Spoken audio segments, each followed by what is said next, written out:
Hello സുഹൃത്തുക്കളെ, ഇന്ന് രാത്രി നമ്മൾ 1820 വർഷത്തിലേക്ക്, അതായത് ഏകദേശം 200 വർഷങ്ങൾ പിന്നോട്ട് സഞ്ചരിക്കുകയാണ്. അമേരിക്കയിലെ മസാച്യുസെറ്റ്സ് തീരത്ത് നിന്ന് അധികം ദൂരെയല്ലാത്ത നാൻടക്കറ്റ് എന്ന ഒരു കൊച്ചു ദ്വീപിൽ നിന്നാണ് നമ്മുടെ ഇന്നത്തെ യാത്ര തുടങ്ങുന്നത്. ഇന്നീ സ്ഥലം മനോഹരമായൊരു ടൂറിസ്റ്റ് കേന്ദ്രമാണ്. പഴയ കെട്ടിടങ്ങളും കടൽത്തീരങ്ങളുമൊക്കെയുള്ള ഒരു വേനൽക്കാല വിശ്രമകേന്ദ്രം. പക്ഷേ നമ്മൾ പോകുന്ന കാലത്ത് നാൻടക്കറ്റ് ലോകത്തിൻ്റെ തിമിംഗല വേട്ടയുടെ തലസ്ഥാനമായിരുന്നു.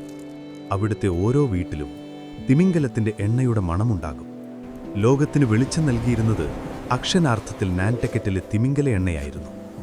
ഈ കഥയിലെ പ്രധാന കഥാപാത്രങ്ങൾ ഒരു കപ്പലും അതിലെ ജീവനക്കാരുമാണ്. കപ്പലിൻ്റെ പേര് എസെക്സ്. അതിലെ ക്യാപ്റ്റനാണ് ജോർജ് പൊള്ളാർഡ് ജൂനിയർ. അദ്ദേഹത്തിൻ്റെ ഫസ്റ്റ് മീറ്റ്, അതായത് പ്രധാന സഹായി ഓവൻ ചേസ് എന്നൊരാളാണ്. ഇവരുടെ നേതൃത്വത്തിൽ ഒരു സാധാരണ തിമിംഗല വേട്ടയ്ക്ക് പുറപ്പെട്ടതായിരുന്നു എസെക്സ്.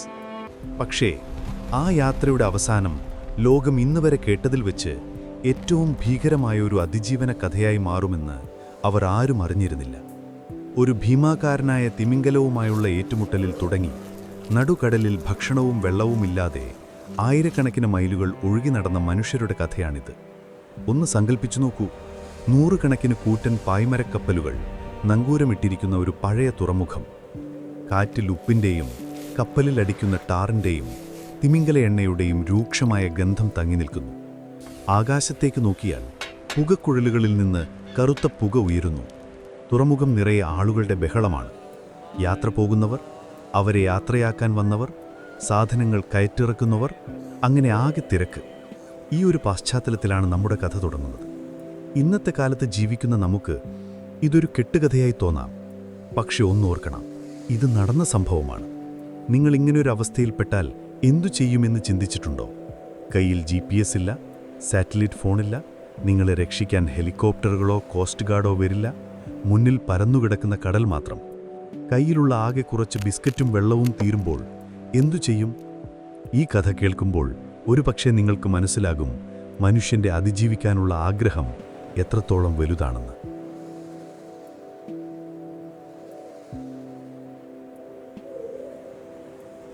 ഒരു മിനിറ്റ് സുഹൃത്തുക്കളെ, കഥ തുടങ്ങുന്നതിന് മുമ്പ് ഒരു കാര്യം.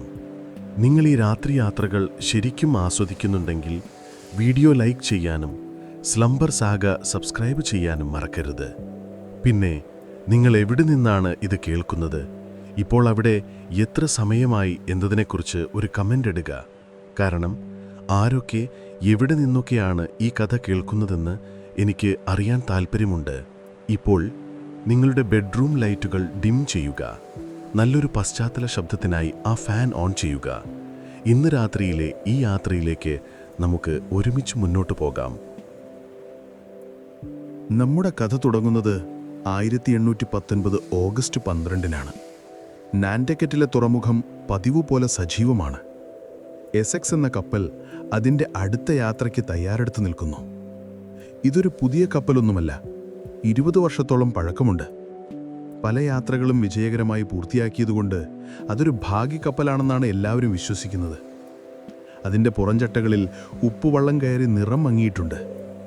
ഉള്ളിലാണെങ്കിൽ വർഷങ്ങളായി തിമിംഗലങ്ങളെ വേട്ടയാടി അവയുടെ കൊഴുപ്പും എണ്ണയും സംസ്കരിച്ചതിൻ്റെ ഒരു പ്രത്യേക മണമാണ്. പുതിയതായി കപ്പലിൽ കയറുന്നവർക്ക് അതൊരു പക്ഷേ അസഹനീയമായി തോന്നാം. പക്ഷേ പരിചയസമ്പന്നരായ നാവികർക്ക് അത് പണത്തിൻ്റെ മണമാണ്. ഒരു യാത്ര കഴിഞ്ഞു വന്നാൽ ജീവിതകാലം മുഴുവൻ ജീവിക്കാനുള്ള വകയുമായിട്ടാണ് അവർ മടങ്ങാറുള്ളത്. എസെക്സിൻ്റെ ഈ യാത്ര ഏകദേശം 2.5 വർഷം നീണ്ടു നിൽക്കുമെന്നാണ് പ്രതീക്ഷിക്കുന്നത്. പസഫിക് സമുദ്രത്തിൻ്റെ വിദൂരമായ കോണുകളിൽ ഓഫ് ഷോർ ഗ്രൗണ്ട് എന്നറിയപ്പെടുന്ന സ്ഥലത്താണ് ഇത്തവണത്തെ വേട്ട. അവിടെ ധാരാളം സ്പേം തിമിംഗലങ്ങളെ കിട്ടുമെന്ന് അവർ വിശ്വസിക്കുന്നു. സ്പേം തിമിംഗലത്തിൻ്റെ തലയിൽ നിന്ന് കിട്ടുന്ന സ്പെർമസിറ്റി എന്ന എണ്ണയ്ക്ക് അക്കാലത്ത് സ്വർണത്തിൻ്റെ വിലയാണ്.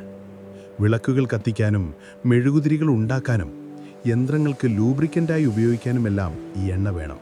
അതുകൊണ്ട് തന്നെ ഈ യാത്ര വളരെ പ്രധാനപ്പെട്ടതാണ്. കപ്പലിലെ ജോലിക്കാർ 20ഓളം പേരുണ്ട്. അവരിൽ ഭൂരിഭാഗവും നാൻടക്കറ്റിൽ നിന്നുള്ളവരാണ്. ചെറുപ്പം മുതലേ തിമിംഗലങ്ങളെയും കടലിനെയും മാത്രം കണ്ടു വളർന്നവർ. അവരുടെ സിരകളിലോടുന്നത് ഉപ്പുവെള്ളമാണെന്ന് ആളുകൾ തമാശയ്ക്ക് പറയാറുണ്ട്. എന്നാൽ കുറച്ചുപേർ അമേരിക്കയുടെ ഉൾനാടുകളിൽ നിന്ന് വന്നവരുമുണ്ട്. ജീവിതത്തിൽ ആദ്യമായി കടൽ കാണുന്നവർ. അവരെ ഗ്രീൻ ഹോൺസ് അല്ലെങ്കിൽ കൂഫ്സ് എന്നൊക്കെയാണ് മറ്റുള്ളവർ കളിയാക്കി വിളിക്കുന്നത്. കടലിൻ്റെ കാഠിന്യമോ തിമിംഗലവേട്ടയുടെ അപകടമോ എന്താണെന്ന് അവർക്കൊരു ധാരണയുമില്ല. സാഹസികത അല്ലെങ്കിൽ പണം, അതുമല്ലെങ്കിൽ നാട്ടിൽ എന്തെങ്കിലും പ്രശ്നങ്ങളിൽ നിന്ന് രക്ഷപ്പെടാൻ വന്നവരായിരിക്കും അവർ. ക്യാപ്റ്റൻ ജോർജ് പൊള്ളാർഡിന് 29 വയസ്സാണ് പ്രായം. നാൻറ്റക്കറ്റിലെ ഒരു പ്രമുഖ തിമിംഗലവേട്ട കുടുംബത്തിലാണ് അദ്ദേഹം ജനിച്ചത്. പക്ഷെ ഒരു കപ്പലിൻ്റെ പൂർണ്ണ ചുമതല ഏറ്റെടുക്കുന്നത് ഇതാദ്യമാണ്. അതുകൊണ്ട് തന്നെ അദ്ദേഹത്തിന് സ്വയം തെളിയിക്കേണ്ട ഒരു സമ്മർദ്ദമുണ്ട്. നേരെ മറിച്ച് ഫസ്റ്റ് മേറ്റ് ഓവൻ ചേസിന് 23 വയസ്സേ ഉള്ളുവെങ്കിലും ഇതിനകം പല യാത്രകളും കഴിഞ്ഞ് നല്ല അനുഭവ സമ്പത്തുണ്ട്. കുറച്ചുകൂടി ധൈര്യശാലിയും കടുംപിടുത്തക്കാരനുമാണ് ചേസ്. ഇവർ രണ്ടുപേരും തമ്മിലുള്ള ബന്ധമാണ് ഈ കപ്പലിൻ്റെ ഗതി നിർണ്ണയിക്കുന്ന ഒരു പ്രധാന ഘടകം. കപ്പലിലെ മറ്റൊരു പ്രധാനപ്പെട്ട വ്യക്തി 14 വയസ്സു മാത്രം പ്രായമുള്ള ക്യാബിൻ ബോയിയായ തോമസ് നിക്കേഴ്സനാണ്. കപ്പലിലെ ഏറ്റവും പ്രായം കുറഞ്ഞയാൾ. വർഷങ്ങൾക്കു ശേഷം ഈ യാത്രയുടെ ഓർമ്മകൾ എഴുതി വയ്ക്കുന്നത് അദ്ദേഹമാണ്. ഇന്ന് നമ്മൾ ഈ കഥ അറിയുന്നതിൻ്റെ ഒരു പ്രധാന കാരണവും ആ ഓർമ്മക്കുറിപ്പുകളാണ്. കപ്പലിൻ്റെ ഉൾവശം ഒരു ചെറിയ ലോകം തന്നെയാണ്. 2.5 വർഷത്തേക്കുള്ള ഭക്ഷണ സാധനങ്ങൾ അതിൽ നിറച്ചിരിക്കുന്നു. കല്ലുപോലെ ഉറച്ച റൊട്ടിക്കഷ്ണങ്ങൾ, ഹാർട്ട് ടാക്ക് എന്നാണ് ഇതിനെ പറയുക. മാസങ്ങളോളം കേടുകൂടാതെയിരിക്കും. പക്ഷേ പല്ലുറപ്പില്ലാത്തവർക്ക് കഴിക്കാൻ പറ്റില്ല. ഉപ്പിലിട്ട പന്നിയിറച്ചിയും ബീഫും വലിയ വീപ്പകളിൽ നിറച്ചിരിക്കുന്നു. ശുദ്ധജലവും അതുപോലെ തന്നെ. ഇവയൊക്കെ വളരെ ശ്രദ്ധിച്ചാണ് ഉപയോഗിക്കുക. കാരണം നടുകടലിൽ വെച്ച് ഇതൊക്കെ തീർന്നുപോയാൽ പിന്നെ മുന്നിൽ വഴികളില്ല. അതോടൊപ്പം വേട്ടയാടാനുള്ള ആയുധങ്ങളും തയ്യാറാണ്. കൂർത്ത മുനയുള്ള ഹാർപ്പൂണുകൾ, തിമിംഗലത്തെ കുത്തിക്കൊല്ലാനുള്ള നീണ്ട കുന്തങ്ങൾ, പിന്നെ പിടികൂടുന്ന തിമിംഗലത്തിൻ്റെ കൊഴുപ്പുരുക്കി എണ്ണയാക്കാനുള്ള വലിയ ഇരുമ്പു പാത്രങ്ങൾ. ഈ പാത്രങ്ങൾ കപ്പലിൻ്റെ ഡെക്കിൽ ഇഷ്ടിക കൊണ്ട് കെട്ടിയ ഒരു പ്രത്യേക അടുപ്പിലാണ് വെച്ചിരിക്കുന്നത്. എണ്ണയുണ്ടാക്കുമ്പോൾ ഈ അടുപ്പ് കത്തിച്ചു കഴിഞ്ഞാൽ കപ്പൽ ഒരു ചെറിയ നരകം പോലെയാവും. എങ്ങും പുകയും കരിയും ഇറച്ചി കരിഞ്ഞ മണവും. അങ്ങനെ എല്ലാ ഒരുക്കങ്ങളും പൂർത്തിയായി. ബന്ധുക്കളും സുഹൃത്തുക്കളുമെല്ലാം യാത്രയയപ്പ് നൽകാനായി തുറമുഖത്ത് തടിച്ചുകൂടിയിട്ടുണ്ട്. വർഷങ്ങൾ നീളുന്ന ഒരു വേർപാടിൻ്റെ നിമിഷമാണത്. ഭാര്യമാർ തങ്ങളുടെ ഭർത്താക്കന്മാരെ അവസാനമായി ഒന്ന് നോക്കുന്നു. കുട്ടികൾ അച്ഛന്മാർക്ക് കൈവീശുന്നു. അടുത്ത തവണ കാണുമ്പോൾ ഈ കുട്ടികൾ ഒരുപാട് വളർന്നിട്ടുണ്ടാകും. ചിലപ്പോൾ ഈ പോകുന്നവരിൽ പലരും തിരിച്ചു വന്നെന്നും വരില്ല. തിമിംഗലവേട്ട അപകടം പിടിച്ച ജോലിയാണ്. ഒരു കൂറ്റൻ തിമിംഗലത്തിൻ്റെ വാലിൻ്റെ ഒരടി കിട്ടിയാൽ മതി. ഒരു ബോട്ട് തലകീഴായി മറിയും. അതിലുള്ളവർ കടലിലേക്ക് തെറിച്ചു വീഴും. അല്ലെങ്കിൽ കൊടുങ്കാറ്റിൽപ്പെട്ട് കപ്പൽ തകരാം. അതുകൊണ്ട് തന്നെ ഈ യാത്രയയപ്പിൽ സന്തോഷത്തോടൊപ്പം വലിയൊരളവിൽ ഭയവും ആശങ്കയുമുണ്ട്. നാൻറ്റക്കറ്റിലെ ആളുകൾ ക്വേക്കർ എന്നറിയപ്പെടുന്ന ഒരു മതവിഭാഗത്തിൽപ്പെട്ടവരായിരുന്നു. പൊതുവെ സമാധാനപ്രിയരും ലളിത ജീവിതം നയിക്കുന്നവരുമാണവർ. പക്ഷേ അവരുടെ പ്രധാന വരുമാനമാർഗം ഈ രക്തരൂക്ഷിതമായ തിമിംഗലവേട്ടയായിരുന്നു എന്നത് ചരിത്രത്തിലെ ഒരു വിരോധാഭാസമാണ്. ആ ദ്വീപിൻ്റെ സമ്പദ്വ്യവസ്ഥ മുഴുവനായും തിമിംഗല എണ്ണയെ ആശ്രയിച്ചാണ് നിലനിന്നിരുന്നത്. അതുകൊണ്ട് ഓരോ കപ്പൽ യാത്ര പുറപ്പെടുമ്പോഴും അത് ആ ദ്വീപിൻ്റെ മുഴുവൻ പ്രാർത്ഥനയും പേറിയാണ് പോകുന്നത്. ഒടുവിൽ ആ നിമിഷം വന്നെത്തി. നങ്കൂരമുയർത്തി. പായ്മരങ്ങൾ ഒന്നൊന്നായി വിടർന്നു. കാറ്റ് അതിൽ തട്ടി എസ്സെക്സിനെ പതിയെ മുന്നോട്ട് ചലിപ്പിച്ചു. കരയിൽ നിൽക്കുന്നവരുടെ രൂപങ്ങൾ ചെറുതായി ചെറുതായി വരുന്നു. തുറമുഖത്തെ ബഹളങ്ങൾ കുറഞ്ഞു. കരയുടെ മണം പതിയെ കാറ്റിൽ അലിഞ്ഞുപോയി. പകരം ഉപ്പുവെള്ളത്തിൻ്റെ തണുത്ത ഗന്ധം മാത്രം അവശേഷിക്കുന്നു. നാൻറ്റക്കറ്റ് എന്ന തങ്ങളുടെ കൊച്ചു ലോകം പിന്നിൽ മാഞ്ഞു പോകുമ്പോൾ ആ നാവികരുടെ മുന്നിൽ അറ്റ്ലാന്റിക് സമുദ്രം ഒരു ഭീകരനെ പോലെ പരന്നുകിടക്കുന്നു. അടുത്ത 2.5 വർഷത്തേക്ക് ഇതാണവരുടെ ലോകം, ഇതാണവരുടെ വീട്. പക്ഷേ ആ വീട് ഒരു ചതിക്കുഴിയാണെന്ന് അവരിൽ ആരും അപ്പോൾ അറിഞ്ഞിരുന്നില്ല.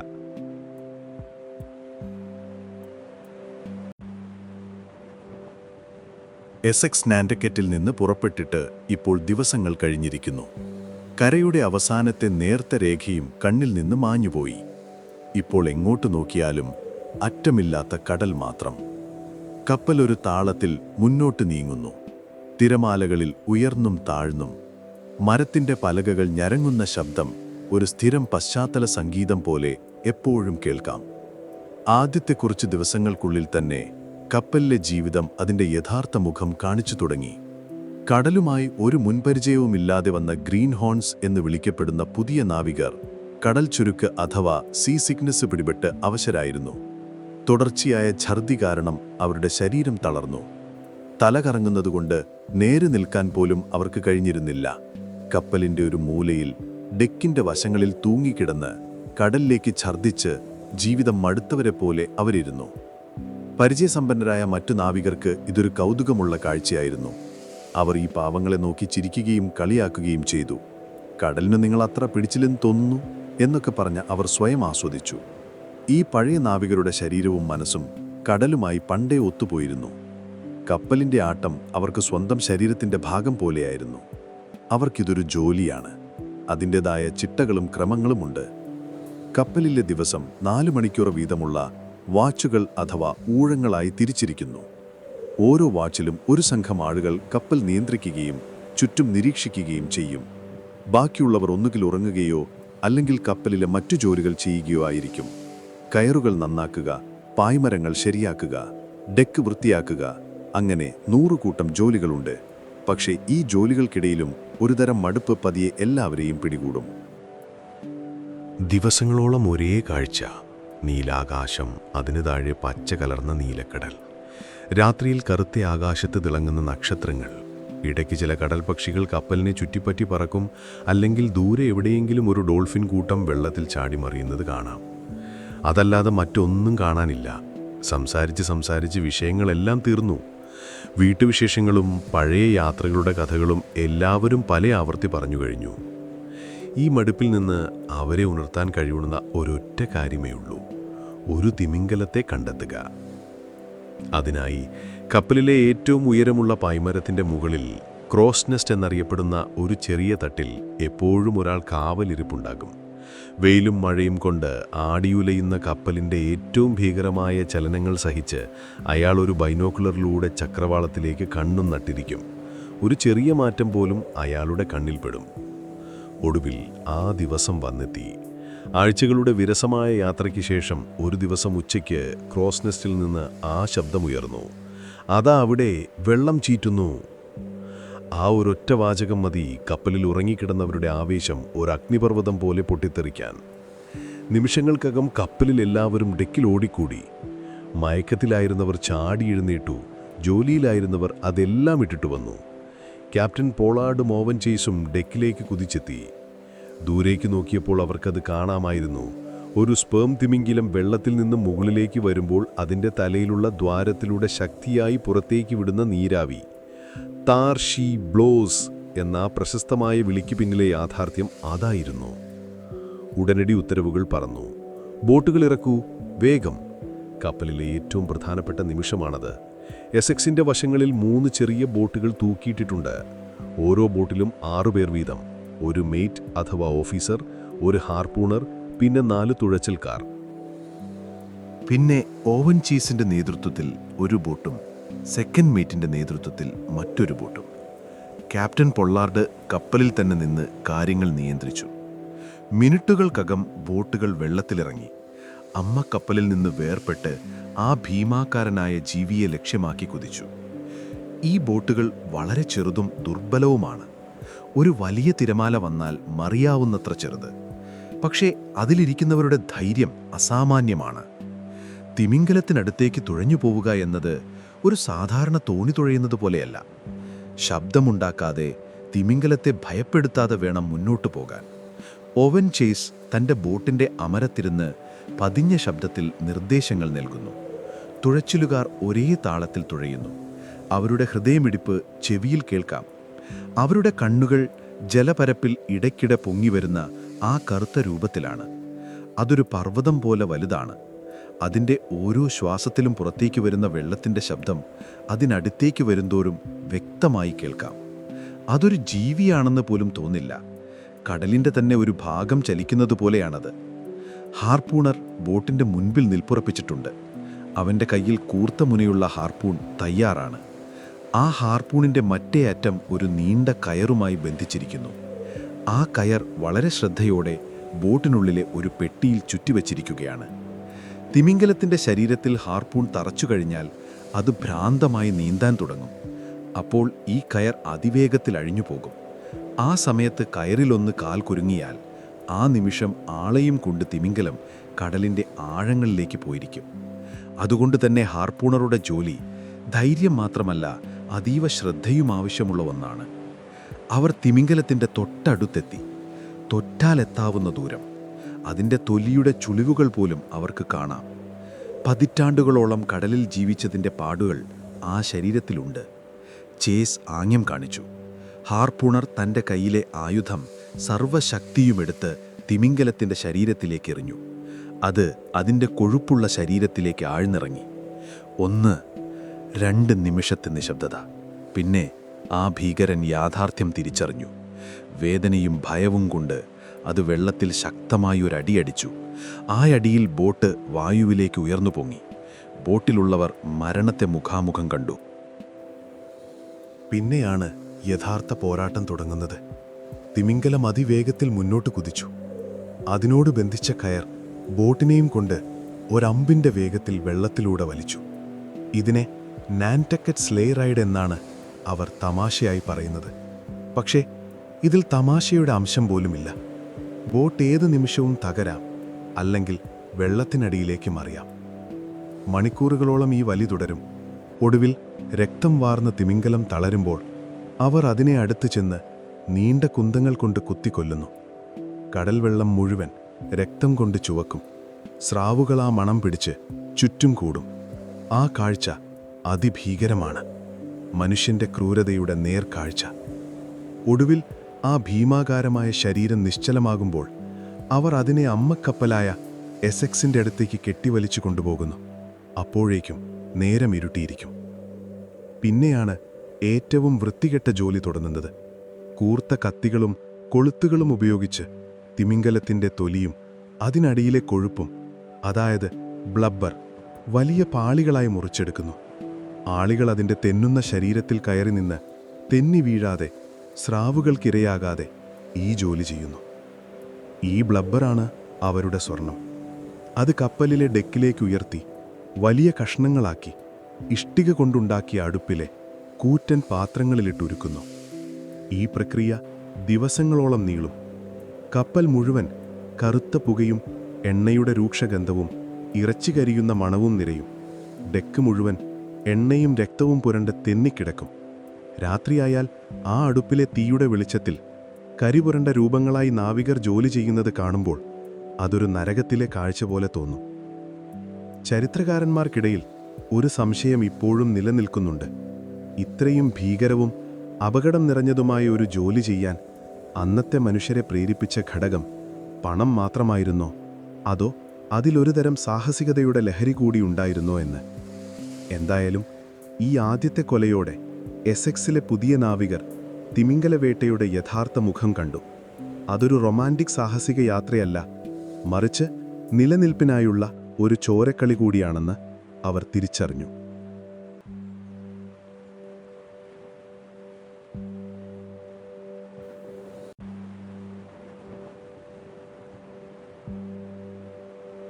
ആദ്യത്തെ തിമിംഗലത്തെ വേട്ടയാടി പിടിച്ചതിൻ്റെ ആവേശവും മാരവവുമെല്ലാം ഇപ്പോൾ കെട്ടടങ്ങിയിരിക്കുന്നു. എസെക്സ് കപ്പൽ തെക്കോട്ട് അറ്റ്ലാന്റിക് സമുദ്രത്തിലൂടെ അതിൻ്റെ യാത്ര തുടരുകയാണ്. ദിവസങ്ങൾ ആഴ്ചകളായി, ആഴ്ചകൾ മാസങ്ങളായി മാറുന്നു. ഇപ്പോൾ കപ്പലിലെ ജീവിതം അതിൻ്റെ ഏറ്റവും വിരസമായ ഘട്ടത്തിലൂടെയാണ് കടന്നുപോകുന്നത്. എന്നും രാവിലെ ഉണരുക, കപ്പലിലെ ജോലികൾ ചെയ്യുക, ഭക്ഷണം കഴിക്കുക, ഉറങ്ങുക. ഇതിനിടയിൽ കാര്യമായ മാറ്റങ്ങളൊന്നുമില്ല. ഇടയ്ക്ക് വല്ലപ്പോഴും ഒരു തിമിംഗലത്തെ കാണുമ്പോൾ മാത്രമാണ് ഒരു ജീവൻ വയ്ക്കുന്നത്. അല്ലാത്ത സമയങ്ങളിൽ ചക്രവാളത്തിലേക്ക് നോക്കി നിൽക്കുന്ന നാവികരുടെ കണ്ണുകളിൽ ഒരു തരം ശൂന്യതയാണ്. അവർ ഭൂമധ്യരേഖയോടടുത്തുകൊണ്ടിരിക്കുകയാണ്. കാലാവസ്ഥയ്ക്ക് കാര്യമായ മാറ്റം വന്നു തുടങ്ങി. നാൻടക്കറ്റിൽ നിന്ന് പുറപ്പെടുമ്പോഴുണ്ടായിരുന്ന തണുപ്പുമാറി ഇപ്പോൾ ഉഷ്ണമാണ്. വിയർത്തൊലിച്ച ശരീരവുമായി നാവികർ കപ്പലിൽ ജോലി ചെയ്യുന്നു. രാത്രിയിൽ പോലും ചൂട് കാരണം ഉറങ്ങാൻ ബുദ്ധിമുട്ടാണ്. ഈ സമയത്താണ് കപ്പലിലെ ഒരു പഴയ ആചാരം അരങ്ങേറുന്നത്. ലൈൻ ക്രോസിംഗ് സെറിമണി എന്നാണിതിനു പേര്. അതായത് ജീവിതത്തിൽ ആദ്യമായി ഭൂമധ്യരേഖ മുറിച്ചു കടക്കുന്ന ഗ്രീൻ ഹോൺസിനെ ഒന്ന് പരീക്ഷിക്കുന്ന ഒരു ചടങ്ങ്. ഇതൊരു ഔദ്യോഗിക പരിപാടിയൊന്നുമല്ല, നാവികർ സ്വയം കണ്ടെത്തിയ ഒരു വിനോദമാണ്. ഒരു ദിവസം രാവിലെ കപ്പലിലെ ഏറ്റവും സീനിയറായ ഒരു നാവികൻ തലയിലൊരു കയറുകൊണ്ടുള്ള കിരീടവും വച്ച് കയ്യിലൊരു മരത്തിൻ്റെ കുന്തവും പിടിച്ച് സ്വയം നെപ്റ്റ്യൂൺ രാജാവായി പ്രഖ്യാപിക്കുന്നു. കടലിൻ്റെ രാജാവാണത്രേ അദ്ദേഹം. അദ്ദേഹത്തിൻ്റെ സഹായികളായി മറ്റു ചില പഴയ നാവികരും വേഷം കിട്ടും. എന്നിട്ട് പുതിയ പയ്യന്മാരെ ഓരോരുത്തരായി ഈ രാജാവിൻ്റെ മുന്നിൽ ഹാജരാക്കും. ഒരു തരം വിചാരണയാണ്. കടലിൽ വന്നതിൻ്റെ ഉദ്ദേശമെന്ത്, കരയിൽ ആരൊക്കെയുണ്ട് എന്നൊക്കെ ചോദിക്കും. എന്തു മറുപടി പറഞ്ഞാലും ശിക്ഷ ഉറപ്പാണ്. ശിക്ഷ എന്താണെന്നല്ലേ? താറും എണ്ണയും കലർത്തിയ ഒരു തരം മിശ്രിതം അവരുടെ മുഖത്തും തലയിലുമൊക്കെ തേച്ചു പിടിപ്പിക്കും. എന്നിട്ട് തുരുമ്പിച്ച ഒരു പഴയ ഇരുമ്പ് വളയം കൊണ്ട് ഷേവ് ചെയ്യും. അത് കഴിഞ്ഞ് ഒരു വലിയ വീപ്പയിലെ ഉപ്പുവെള്ളത്തിലേക്ക് തലകീഴായി മുക്കും. ഇതൊക്കെ കാണുമ്പോൾ മറ്റുള്ളവർ ആർത്തു ചിരിക്കും. ഇതൊരു ക്രൂരമായ വിനോദമായി തോന്നാമെങ്കിലും മാസങ്ങളോളം ഒരേ ജോലി ചെയ്ത് മുഷിഞ്ഞിരിക്കുന്ന നാവികർക്ക് ഇതൊരു വലിയ ആശ്വാസമാണ്.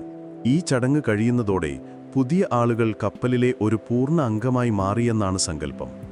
ഈ തമാശകളെല്ലാം കഴിഞ്ഞ് എസെക്സ് വീണ്ടും തെക്കോട്ട് നീങ്ങി. ചൂടുള്ള കാലാവസ്ഥ പതിയെ തണുപ്പിന് വഴിമാറി. ഇപ്പോൾ അവർ സൗത്ത് അമേരിക്കൻ വൻകരയുടെ തെക്കേ അറ്റത്തേക്ക് അടുത്തുകൊണ്ടിരിക്കുകയാണ്. ലോകത്തിലെ നാവികർ ഏറ്റവും ഭയക്കുന്ന ഒരിടം, കേപ്പ് ഹോൺ. അറ്റ്ലാന്റിക് സമുദ്രവും പസഫിക് സമുദ്രവും കണ്ടുമുട്ടുന്ന സ്ഥലമാണിത്. ഇവിടെ കാലാവസ്ഥ പ്രവചനാതീതമാണ്. ഒരു നിമിഷം ശാന്തമായിരിക്കുന്ന കടലാണെങ്കിൽ അടുത്ത നിമിഷം ഒരു ഭീകര രൂപം പ്രാപിക്കും. അന്റാർട്ടിക്കയിൽ നിന്നും വീശുന്ന തണുത്ത കാറ്റും പർവ്വതങ്ങൾ പോലെയുള്ള തിരമാലകളും മഞ്ഞുമലകളുമുള്ള കേപ്പ് ഹോൺ ഒരു കപ്പലിന് നൽകുന്ന പരീക്ഷണങ്ങൾ ചെറുതൊന്നുമല്ല. പല കപ്പലുകളും ഈ കടലിടുക്കിൽ എന്നേക്കുമായി അപ്രത്യക്ഷമായിട്ടുണ്ട്. കേപ്പ് ഹോണിനെ സമീപിക്കുമ്പോൾ കപ്പലിലെ അന്തരീക്ഷം തന്നെ മാറി. തമാശകളും ചിരിയും നിന്നു. എല്ലാവരുടെ മുഖത്തും ഒരുതരം ഗൗരവമാണ്. ക്യാപ്റ്റൻ പൊള്ളാർഡ് കൂടുതൽ സമയം ഡെക്കിൽ തന്നെ ചെലവഴിക്കുന്നു. ആകാശത്തേക്കും കടലിലേക്കും മാറി മാറി നോക്കുന്നു. ഓവൻ ചേസ് കപ്പലിലെ കയറുകളും പായ്മരങ്ങളുമെല്ലാം ഒന്നുകൂടി പരിശോധിച്ച് ഉറപ്പുവരുത്തുന്നു. ഡെക്കിൽ വച്ചിരിക്കുന്ന സാധനങ്ങളെല്ലാം സുരക്ഷിതമായി കെട്ടിവെച്ചു. ഒരു കൊടുങ്കാറ്റിനെ നേരിടാനുള്ള തയ്യാറെടുപ്പിലാണവർ. നാവികർ കട്ടിയുള്ള കമ്പിളിക്കുപ്പായങ്ങൾ എടുത്തണിഞ്ഞു. തണുപ്പ് അസ്ഥികളെ തുളച്ചു കയറുന്നതുപോലെ തോന്നിത്തുടങ്ങി. ആകാശം ഇരുണ്ട ചാരനിറത്തിലായി. സൂര്യനെ കണ്ടിട്ട് ദിവസങ്ങളായി. കടലിന് കറുപ്പ് നിറമാണ്. തിരമാലകൾക്ക് മുകളിൽ വെളുത്ത പത രൂപപ്പെടുന്നു. കാറ്റിന്റെ ശക്തി കൂടുന്നതിന്റെ സൂചനയാണത്. എസെക്സ് എന്ന ആ കൊച്ചു മരക്കപ്പൽ പ്രകൃതിയുടെ ഏറ്റവും വലിയ ഒരു പരീക്ഷണശാലയിലേക്ക് പ്രവേശിക്കാൻ പോവുകയായിരുന്നു. ഒടുവിൽ കൊടുങ്കാറ്റ് അവരെ പിടികൂടി. അതൊരു സാധാരണ കാറ്റും മഴയുമല്ലായിരുന്നു. ആകാശവും കടലും ഒന്നായ പോലെ തോന്നി. ചെവി തുളയ്ക്കുന്ന ശബ്ദത്തോടെ കാറ്റ് വീശിയടിക്കുന്നു. പായ്മരങ്ങളുടെ കയറുകൾക്കിടയിലൂടെ കാറ്റ് കടന്നുപോകുമ്പോൾ ഒരു ഭീകരജീവിയുടെ അലർച്ച പോലെയാണ് തോന്നുന്നത്. കൂറ്റൻ തിരമാലകൾ, ചിലപ്പോൾ കപ്പലിനേക്കാൾ ഉയരമുള്ളവ, ഒന്നിനു പുറകെ ഒന്നായി വന്ന് എസെക്സിൽ ആഞ്ഞടിക്കുന്നു. ഓരോ അടിയിലും കപ്പൽ ഒന്നാകെ കുലുങ്ങി വിറയ്ക്കുന്നു. അതിലെ മരപ്പലകകൾ എപ്പോൾ വേണമെങ്കിലും അടർന്നുപോകുമെന്ന് തോന്നും. ഡെക്കിൽ നിൽക്കാൻ പോലും സാധ്യമല്ല. തിരമാലകൾ ഡെക്കിലേക്ക് ഇരച്ചു കയറി തണുത്തുറഞ്ഞ വെള്ളം കൊണ്ട് എല്ലാം മൂടുന്നു. നാവികർ ജീവൻ പണയം വെച്ചാണ് ജോലി ചെയ്യുന്നത്. തണുപ്പുകൊണ്ട് അവരുടെ കൈകാലുകൾ മരവിച്ചിരിക്കുന്നു. നനഞ്ഞ കയറുകളിൽ പിടിക്കുമ്പോൾ തൊലി ഉരിഞ്ഞുപോകുന്ന വേദന. പായ്മരങ്ങൾ ഒരു പരിധിക്കപ്പുറം ചുരുട്ടിവച്ചില്ലെങ്കിൽ കാറ്റത് കീറിക്കളയും. ചിലപ്പോൾ ചില പായ്മരങ്ങൾ താഴ്ത്തേണ്ടി വരും. ഈ ആടിയുലയുന്ന കപ്പലിൻ്റെ പായ്മരങ്ങളിൽ വലിഞ്ഞുകയറി ഈ ജോലി ചെയ്യുന്നത് ആത്മഹത്യാപരമാണ്. കാറ്റിൻ്റെ ഒരടി മതി പിടിവിട്ട് താഴെ കടലിലേക്ക് വീഴാൻ. വീണാൽ പിന്നെ ആരും കാണില്ല, ആർക്കും രക്ഷിക്കാനുമാവില്ല. ഓവൻ ചേസ് മുൻപന്തിയിൽ തന്നെയുണ്ട്. ഉറക്കെ ആക്രോശിച്ച് നിർദ്ദേശങ്ങൾ നൽകുന്നു. അദ്ദേഹത്തിൻ്റെ ധൈര്യം മറ്റുള്ളവർക്കും ഒരു പ്രചോദനമാണ്. ദിവസങ്ങളോളം ഈ നരകയാതന തുടർന്നു. അവർക്ക് മുന്നോട്ടു പോകാൻ കഴിയുന്നില്ല. കാറ്റ് നേരെ എതിർദിശയിൽ നിന്നാണ് വീശുന്നത്. അവർ കേപ്പ് ഹോണിന് ചുറ്റിവളയാൻ ശ്രമിക്കുമ്പോഴെല്ലാം കാറ്റ് അവരെ പിന്നോട്ട് അറ്റ്ലാന്റിക്കിലേക്ക് തന്നെ തള്ളുന്നു. ഇതൊരു തരം ഒളിച്ചുകളി പോലെയായി. ഓരോ ദിവസവും അവർ കുറച്ചു ദൂരം മുന്നോട്ടു പോകും. രാത്രിയാകുമ്പോഴേക്കും കാറ്റ് അവരെ പഴയ സ്ഥാനത്തേക്ക് കൊണ്ടുവരും. കപ്പലിലെ ഭക്ഷണത്തിന് ഉപ്പുരസം പിടിച്ചു തുടങ്ങി. ശുദ്ധജലത്തിന്റെ അളവ് കുറഞ്ഞു വരുന്നു. നാവികർ പതിയെ ക്ഷീണിതരായി. തണുപ്പും തുടർച്ചയായ ജോലിയും അവരുടെ ശരീരത്തെ മാത്രമല്ല, മനസ്സിനെയും തളർത്തി. പലപ്പോഴും അവർ ചിന്തിച്ചു, എന്തിനാണ് ഈ യാത്രയ്ക്ക് വന്നതെന്ന്. ഒരു രാത്രി കൊടുങ്കാറ്റിന്റെ ശക്തി അതിന്റെ പാരമ്യത്തിലെത്തി. ഒരു കൂറ്റൻ തിലമാല എന്ന് വിളിക്കാവുന്ന അസാധാരണ വലിപ്പമുള്ള ഒന്ന് കപ്പലിന്റെ ഒരു വശത്ത് വന്ന് ഭീകരമായി ഇടിച്ചു. ആ ഇടിയുടെ ആഘാതത്തിൽ കപ്പൽ ഒരു വശത്തേക്ക് അപകടകരമായ രീതിയിൽ ചരിഞ്ഞു. ഡെക്കിൽ കെട്ടിവച്ചിരുന്ന സാധനങ്ങളെല്ലാം കടലിലേക്ക് ഒഴുകിപ്പോയി. അതിലും ഭീകരമായ നഷ്ടം കപ്പലിന്റെ വശത്ത് തൂക്കിയിട്ടിരുന്ന ഒരു തിമിംഗലവേട്ട ബോട്ട് ആ തിരമാലയിൽപ്പെട്ട് തകർന്ന് തരിപ്പണമായി എന്നതാണ്. ഒരു ബോട്ട് നഷ്ടപ്പെടുക എന്നത് നിസ്സാര കാര്യമല്ല. അവരുടെ വേട്ടയാടാനുള്ള കഴിവിന്റെ മൂന്നിലൊന്നാണ് അതോടെ ഇല്ലാതായത്. ചില ചരിത്രകാരന്മാർക്കിടയിൽ ഇന്നും ഒരു തർക്കമുണ്ട്. ക്യാപ്റ്റൻ പൊള്ളാഡ് കുറച്ചുകൂടി ക്ഷമ കാണിച്ചിരുന്നെങ്കിൽ, കൊടുങ്കാറ്റ് ശമിക്കാൻ വേണ്ടി ഏതെങ്കിലും തീരത്തോട് ചേർന്ന് കാത്തിരുന്നെങ്കിൽ ഈ നഷ്ടങ്ങളെല്ലാം ഒഴിവാക്കാമായിരുന്നോ എന്ന്. പക്ഷേ വേട്ടയാടാനുള്ള തിടുക്കത്തിൽ അദ്ദേഹം ആ സാഹസത്തിന് മുതിർന്നതായിരുന്നു. ആഴ്ചകൾ നീണ്ട പോരാട്ടത്തിനൊടുവിൽ കാറ്റിന്റെ ഗതി ചെറുതായി ഒന്ന് മാറി. പ്രകൃതി അവർക്ക് ഒരു ചെറിയ അവസരം നൽകി. ആ അവസരം പാഴാക്കാതെ അവർ സർവ്വശക്തിയുമെടുത്ത് കപ്പൽ മുന്നോട്ടു പായിച്ചു. പതിയെ പതിയെ അവർ കേപ്പ് ഹോണിന്റെ അപകടം പിടിച്ച മുനമ്പ് കടന്നു. കൊടുങ്കാറ്റിന്റെ അലർച്ചകൾ കുറഞ്ഞു, തിരമാലകളുടെ ശക്തി കുറഞ്ഞു. ഒടുവിലൊരു പ്രഭാതത്തിൽ അവർ ഉണർന്നത് ശാന്തമായൊരു കടലിലേക്കാണ്. പസഫിക് സമുദ്രം അതിന്റെ പേരുപോലെ തന്നെ ശാന്തമായി അവരെ സ്വാഗതം ചെയ്തു. കപ്പലിലെ എല്ലാവരും ദീർഘമായൊന്ന് നിശ്വസിച്ചു. അവർ ഒരു യുദ്ധം ജയിച്ചതുപോലെയായിരുന്നു. ശരീരം മുഴുവൻ ക്ഷീണിച്ചിട്ടുണ്ടെങ്കിലും അവരുടെ മനസ്സിലൊരുതരം വിജയലഹരിയായിരുന്നു. കേപ്പ് ഹോണിനെ അതിജീവിച്ചവരെന്നൊരു പേര് അവർക്ക് കിട്ടിയിരിക്കുന്നു. പക്ഷേ ഈ വിജയം ഒരുപാട് നാശനഷ്ടങ്ങൾ വരുത്തിവെച്ചിരുന്നു. കപ്പലിന് കേടുപാടുകൾ പറ്റിയിട്ടുണ്ട്, ഒരു ബോട്ട് നഷ്ടപ്പെട്ടു, നാവികർ ക്ഷീണിതരാണ്. പസഫിക് സമുദ്രത്തിലെ തിമിംഗലവേട്ട തുടങ്ങുന്നതിന് മുൻപ് ഈ പ്രശ്നങ്ങളെല്ലാം പരിഹരിക്കേണ്ടതുണ്ട്. എങ്കിലും ഏറ്റവും വലിയ അപകടം അവർ തരണം ചെയ്തു എന്ന വിശ്വാസത്തിൽ എസെക്സ് പസഫിക്കിന്റെ നീല ജലപ്പരപ്പിലൂടെ വടക്കോട്ട് യാത്ര തുടർന്നു, തങ്ങളെ കാത്തിരിക്കുന്ന യഥാർത്ഥ ദുരന്തം എന്താണെന്നറിയാതെ.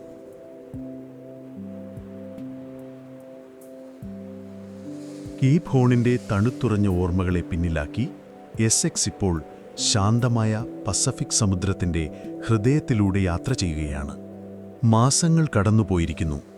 അവരിപ്പോൾ സൗത്ത് അമേരിക്കൻ തീരത്തുനിന്ന് ആയിരക്കണക്കിന് മൈലുകൾ അകലെ ഓഫ്ഷോർ ഗ്രൗണ്ട് എന്നറിയപ്പെടുന്ന വേട്ടയാടൽ കേന്ദ്രത്തിലാണ്.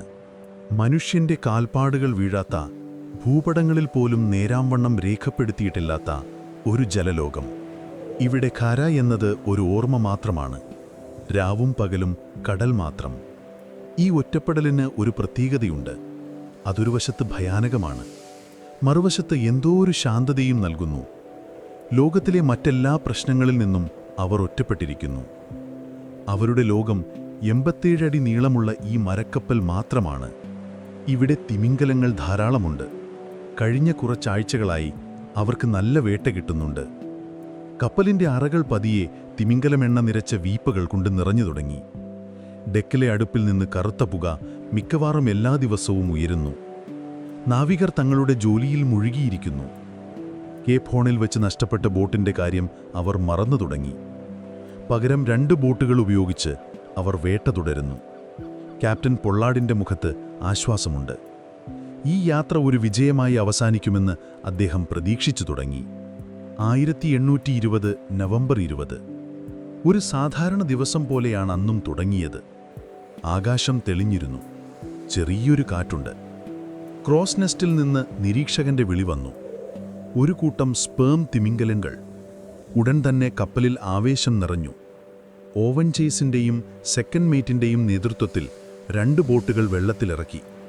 അവർ ആ തിമിംഗല കൂട്ടത്തെ ലക്ഷ്യമാക്കി അതിവേഗം തുഴഞ്ഞുപോയി. കപ്പലിൽ ക്യാപ്റ്റൻ പൊള്ളാഡും കുറച്ച് ജോലിക്കാരും മാത്രം. അവർ ബോട്ടുകളുടെ നീക്കം ശ്രദ്ധിച്ചുകൊണ്ട് കപ്പൽ നിയന്ത്രിക്കുന്നു. ബോട്ടുകൾ തിമിംഗല കൂട്ടത്തെ സമീപിച്ചു. ഓവൻ ചീസിന്റെ ഹാർപൂണർ ഒരു തിമിംഗലത്തിന്റെ നേർക്ക് ഹാർപൂൺ എറിഞ്ഞു. അത് കൃത്യമായ ലക്ഷ്യത്തിൽ കൊണ്ടു. മുറിവേറ്റ തിമിംഗലൻ വേദന കൊണ്ട് പുളഞ്ഞു. അതിന്റെ വാലുകൊണ്ടുള്ള അടിയിൽ ചേസിന്റെ ബോട്ടിന് ചെറിയൊരു കേടുപാട് പറ്റി. വെള്ളം അകത്തേക്ക് കയറാൻ തുടങ്ങി. ചേസ് ഉടൻ തന്നെ തിമിംഗലവുമായി ബന്ധിപ്പിച്ച കയർ മുറിച്ചുവിട്ടു. തകർന്ന ബോട്ടിൽ ഇരുന്നു കൊണ്ട് വേട്ട തുടരുന്നത് അപകടമാണ്. അദ്ദേഹം കപ്പലിലേക്ക് തിരികെ തുഴയാൻ തുടങ്ങി. ഡെക്കിൽ കയറി ബോട്ട് നന്നാക്കിയിട്ട് വേണം വേട്ട തുടരാൻ. അദ്ദേഹം കപ്പലിന്റെ അടുത്തേക്ക് വന്നുകൊണ്ടിരിക്കുമ്പോഴാണ് ക്യാബിൻ ബോയിയായ തോമസ് നിക്കേഴ്സൺ അത് കണ്ടത്. കപ്പലിൽ നിന്നധികം ദൂരെയല്ലാതെ ഒരു കൂറ്റൻ തിമിംഗലം ജലോപരിതലത്തിൽ നിശ്ചലമായി കിടക്കുന്നു. സാധാരണ കാണുന്നതിനേക്കാൾ വളരെ വലിപ്പമുള്ള ഒന്ന്. ഏകദേശം എസെക്സ് കപ്പലിന്റെ അത്ര തന്നെ നീളമുണ്ടതിന്. അതൊരു വിചിത്രമായ കാഴ്ചയായിരുന്നു. സാധാരണ തിമിംഗലങ്ങൾ കപ്പലിനെ കൗതുകത്തോടെ നോക്കി നിൽക്കാറുണ്ടെങ്കിലും ഇത്രയും നേരം അനങ്ങാതെ കിടക്കുന്നത് പതിവില്ല. അതിന്റെ തലയുടെ മുൻഭാഗം മുഴുവൻ മുറിപ്പാടുകൾ കൊണ്ട് നിറഞ്ഞിരുന്നു. മറ്റു തിമിംഗലങ്ങളുമായി ഏറ്റുമുട്ടിയതിന്റെ ആവാം. അത് ബോട്ടുകളെയോ മറ്റു തിമിംഗലങ്ങളെയോ ശ്രദ്ധിക്കുന്നില്ല. അതിന്റെ നോട്ടം മുഴുവൻ എസെക്സ് എന്ന കപ്പലിലാണ്. അതിന്റെ കണ്ണുകളിൽ ഒരുതരം ബുദ്ധിയുള്ളതായി നിക്കേഴ്സണിന് തോന്നി. പെട്ടെന്ന് ആ ഭീമാകാരം ഒന്ന് ശരീരം വളച്ചു. എന്നിട്ട് അതിന്റെ ഭീമാകാരമായ വാൽ കൊണ്ട് വെള്ളത്തിൽ ശക്തിയായി ഒരു അടിയടിച്ചു. പിന്നെ അത്ഭുതപ്പെടുത്തിക്കൊണ്ട് അത് നേരെ കപ്പലിന് നേരെ പാഞ്ഞു വന്നു. അതൊരു സാധാരണ നീന്തലായിരുന്നില്ല, അതൊരാക്രമണമായിരുന്നു. ഡെക്കിൽ നിന്നവർക്ക് കണ്ണുകളെ വിശ്വസിക്കാനായില്ല. ഒരു തിമിംഗലം കപ്പലിനെ ആക്രമിക്കുകയോ? അത് കേട്ടുകേൾവിയില്ലാത്ത കാര്യമാണ്. അതെന്താണ് ഈ കാണിക്കുന്നത്? ആരോ ഉറക്കെ വിളിച്ചു പറഞ്ഞു. കപ്പൽ വെട്ടിച്ചു മാറ്റാൻ ശ്രമിക്കുന്നതിനു മുൻപ് തന്നെ അത് വന്നിടിച്ചു. ഒരു ഭീകരമായ ശബ്ദത്തോടെയാണ് അത് കപ്പലിന്റെ വശത്ത് വന്നിടിച്ചത്. ഒരു ചെറിയ ഭൂകമ്പം പോലെ കപ്പൽ ഒന്നാകെ കുലുങ്ങി. ഡെക്കിൽ നിന്നവർ നിലത്തേക്ക് വീണുപോയി. പാത്രങ്ങളും സാധനങ്ങളുമെല്ലാം തട്ടിമറിഞ്ഞു വീണു. ആ ഇടിയുടെ ആഘാതത്തിൽ കപ്പലിന്റെ മരപ്പലകകൾ ഞെരിഞ്ഞമരുന്ന ശബ്ദം അവർ കേട്ടു. കുറച്ചു നിമിഷങ്ങൾക്ക് എല്ലാവരും സ്തംഭിച്ചുപോയി. എന്തു ചെയ്യണമെന്നറിയാതെ അവർ പരസ്പരം നോക്കി. പിന്നെ അവർ യാഥാർത്ഥ്യം മനസ്സിലാക്കി. കപ്പലിലേക്ക് വെള്ളം ഇരച്ചു കയറുന്നു. ആദ്യത്തെ ഇടിക്ക് ശേഷം ഭീമൻ തിമിംഗലം കപ്പലിന്റെ അടിയിലൂടെ മുകളിലേക്ക് പൊങ്ങി. അതിന്റെ ശരീരം കപ്പലിൽ ഉരസിയപ്പോൾ ഒരുതരം വിറയലുണ്ടായി. അത് കപ്പലിന്റെ മുൻപിലായി ഏകദേശം 100 മീറ്റർ ദൂരെ വെള്ളത്തിൽ പൊങ്ങിക്കിടന്നു. അതിന്റെ തല കപ്പലിന് നേരെയായിരുന്നു. അത് വായ തുറക്കുകയും അടയ്ക്കുകയും ചെയ്യുന്നുണ്ടായിരുന്നു.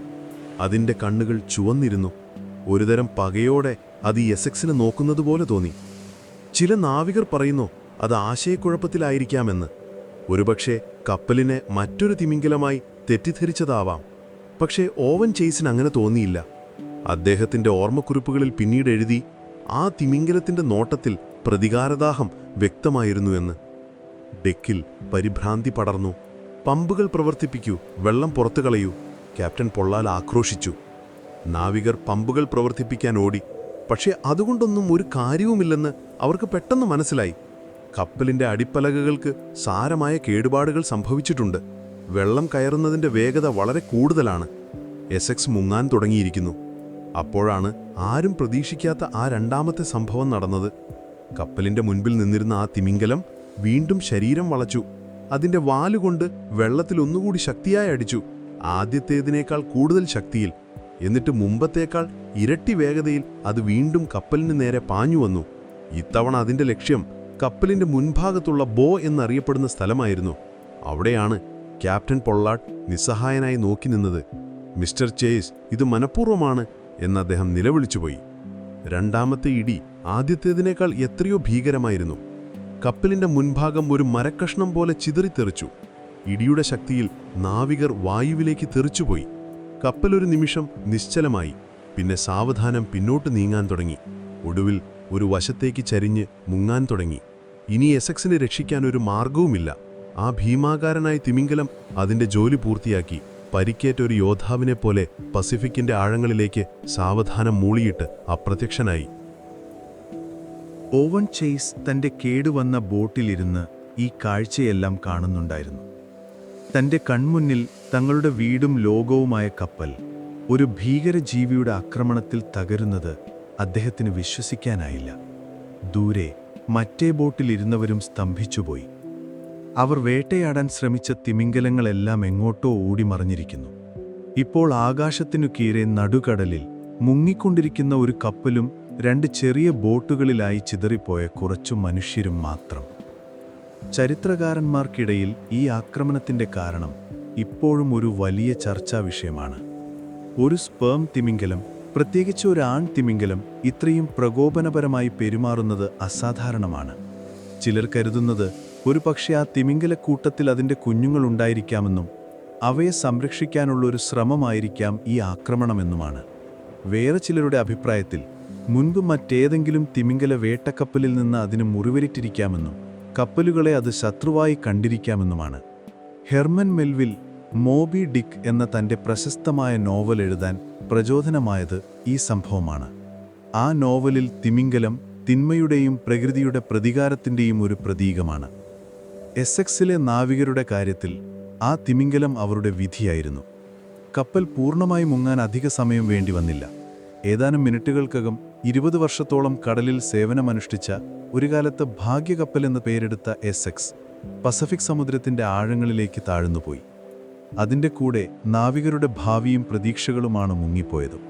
ഇപ്പോഴവർ 3 ചെറിയ ദുർബലമായ ബോട്ടുകളിലായി ഏറ്റവും അടുത്ത കരയിൽ നിന്ന് ആയിരക്കണക്കിന് മൈലുകൾ അകലെ ഭക്ഷണവും വെള്ളവുമില്ലാതെ ഒറ്റപ്പെട്ടിരിക്കുന്നു. അവരുടെ യഥാർത്ഥ നരകയാതന തുടങ്ങാൻ പോകുന്നതേ ഉണ്ടായിരുന്നുള്ളൂ.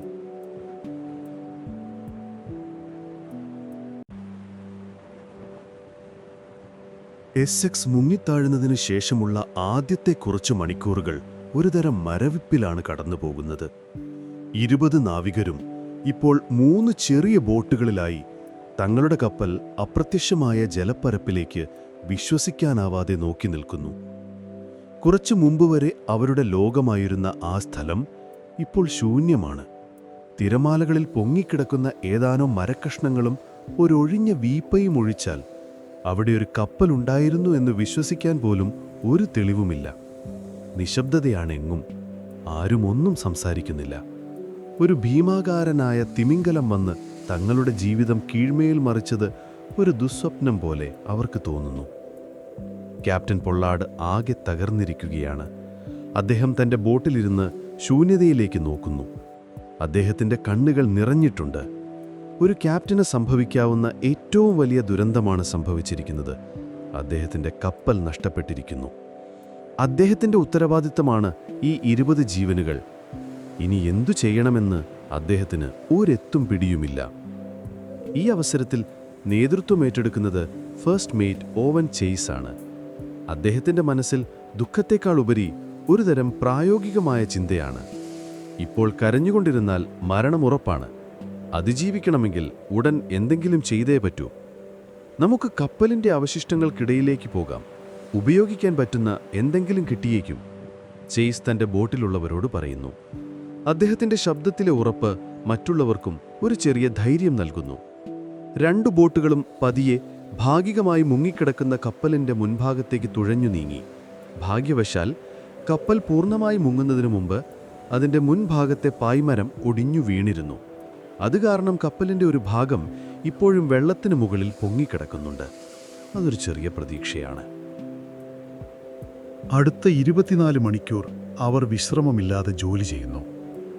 ഓവൻ ചേസ് ഒരു കത്തി ഉപയോഗിച്ച് വെള്ളത്തിൽ മുങ്ങിക്കിടക്കുന്ന ക്യാബിനിലേക്ക് ഒരു ദ്വാരമുണ്ടാക്കി അകത്തു കടക്കുന്നു. ശ്വാസം അടക്കിപ്പിടിച്ച് തണുത്ത വെള്ളത്തിൽ മുങ്ങിത്തപ്പി അവർക്കാവശ്യമുള്ള സാധനങ്ങൾ ഓരോന്നായി പുറത്തെടുക്കുന്നു. ഏറ്റവും പ്രധാനം ശുദ്ധജലമാണ്. ഭാഗ്യത്തിന് വെള്ളം കയറാത്ത കുറച്ച് വീപ്പകൾ അവർക്ക് കിട്ടുന്നു. പിന്നെ കടൽവെള്ളം കയറി കുതിർന്നു പോയ എന്നാൽ ഇപ്പോഴും കഴിക്കാൻ കൊള്ളാവുന്ന കുറച്ച് ഹാർഡ് ടാക്ക് ബിസ്ക്കറ്റുകൾ. കപ്പലിലെ നാവിഗേഷൻ ഉപകരണങ്ങൾ, സെക്സ്റ്റന്റ്, കോമ്പസ് എന്നിവ ചേസ് സ്വന്തം നിലയ്ക്ക് രക്ഷിച്ചെടുക്കുന്നു. ഇതൊന്നുമില്ലാതെ നടുകടലിൽ ദിശയറിയാൻ ഒരു മാർഗവുമില്ല. അവർക്ക് കിട്ടിയ മറ്റു ചില സാധനങ്ങൾ കൂടി വിലപ്പെട്ടതായിരുന്നു. പായ്മരങ്ങൾ നന്നാക്കാനുള്ള ഏതാനും തുണികൾ, കുറച്ച് കയറുകൾ, 2 പന്നിക്കുട്ടികൾ, പിന്നെ ഗാലപ്പേഗോസ് ദ്വീപുകളിൽ നിന്ന് അവർ പിടിച്ചുകൊണ്ടുവന്ന ഏതാനും ഭീമനാമകൾ. ഈ ആമകൾക്ക് വെള്ളമില്ലാതെ ആഴ്ചകളോളം ജീവിക്കാൻ കഴിയും. ഇപ്പോൾ ഈ ദുരന്തമുഖത്ത് അവർക്കതൊരനുഗ്രഹം പോലെ തോന്നുന്നു. സൂര്യൻ അസ്തമിക്കാറായി. ആകാശത്ത് ഓറഞ്ചും ചുവപ്പും നിറങ്ങൾ പടരുന്നു. സാധാരണഗതിയിൽ അതൊരു മനോഹരമായ കാഴ്ചയാണ്. പക്ഷേ ഇപ്പോൾ ആ നാവികർക്കത് ഭയമാണ് നൽകുന്നത്. രാത്രി വരുന്നു. നടുകടലിലെ രാത്രി തണുപ്പും ഭീകരതയും നിറഞ്ഞതാണ്. അവർ 3 ബോട്ടുകളും കയറുകൊണ്ട് പരസ്പരം ബന്ധപ്പെടുത്തി. രാത്രിയിൽ ഉറക്കത്തിൽ അവർ വഴിപിരിഞ്ഞു പോകാതിരിക്കാനാണത്. അവർ തങ്ങളുടെ കയ്യിലുള്ള ഉപ്പുവെള്ളം പുരണ്ട ബിസ്ക്കറ്റിൽ നിന്ന് ഓരോ കഷ്ണം കഴിച്ചു. കുറച്ചു വെള്ളം കുടിച്ചു. അതായിരുന്നു ഒരു കപ്പലിൻ്റെ അവകാശികളായിരുന്ന അവരുടെ ആദ്യത്തെ അത്താഴം. ഇപ്പോൾ വെറും ഒരു പറ്റം യാചകരെ പോലെ. രാത്രിയുടെ നിശബ്ദതയിൽ തിരമാലകളുടെ ശബ്ദം മാത്രം കേട്ടുകൊണ്ട്, തങ്ങളുടെ ഭാവിയെക്കുറിച്ച് ഓർത്തുകൊണ്ട് ആ 20 മനുഷ്യർ ഒരുമിച്ചൊഴുകി നടന്നു. പിറ്റേന്ന് രാവിലെ ക്യാപ്റ്റൻ പൊള്ളാർഡ് 3 ബോട്ടുകളിലെയും പ്രധാനികളെ ഒരുമിച്ച് കൂട്ടി. Owen Chase, second mate Matthew Joy, പിന്നെ ഹാർപ്പൂണർമാരായ Obed Hendricks, Thomas Chappel, Benjamin Lawrence എന്നിവരെല്ലാം ഒരു ബോട്ടിൽ ഒരുമിച്ചിരുന്ന് സംസാരിച്ചു.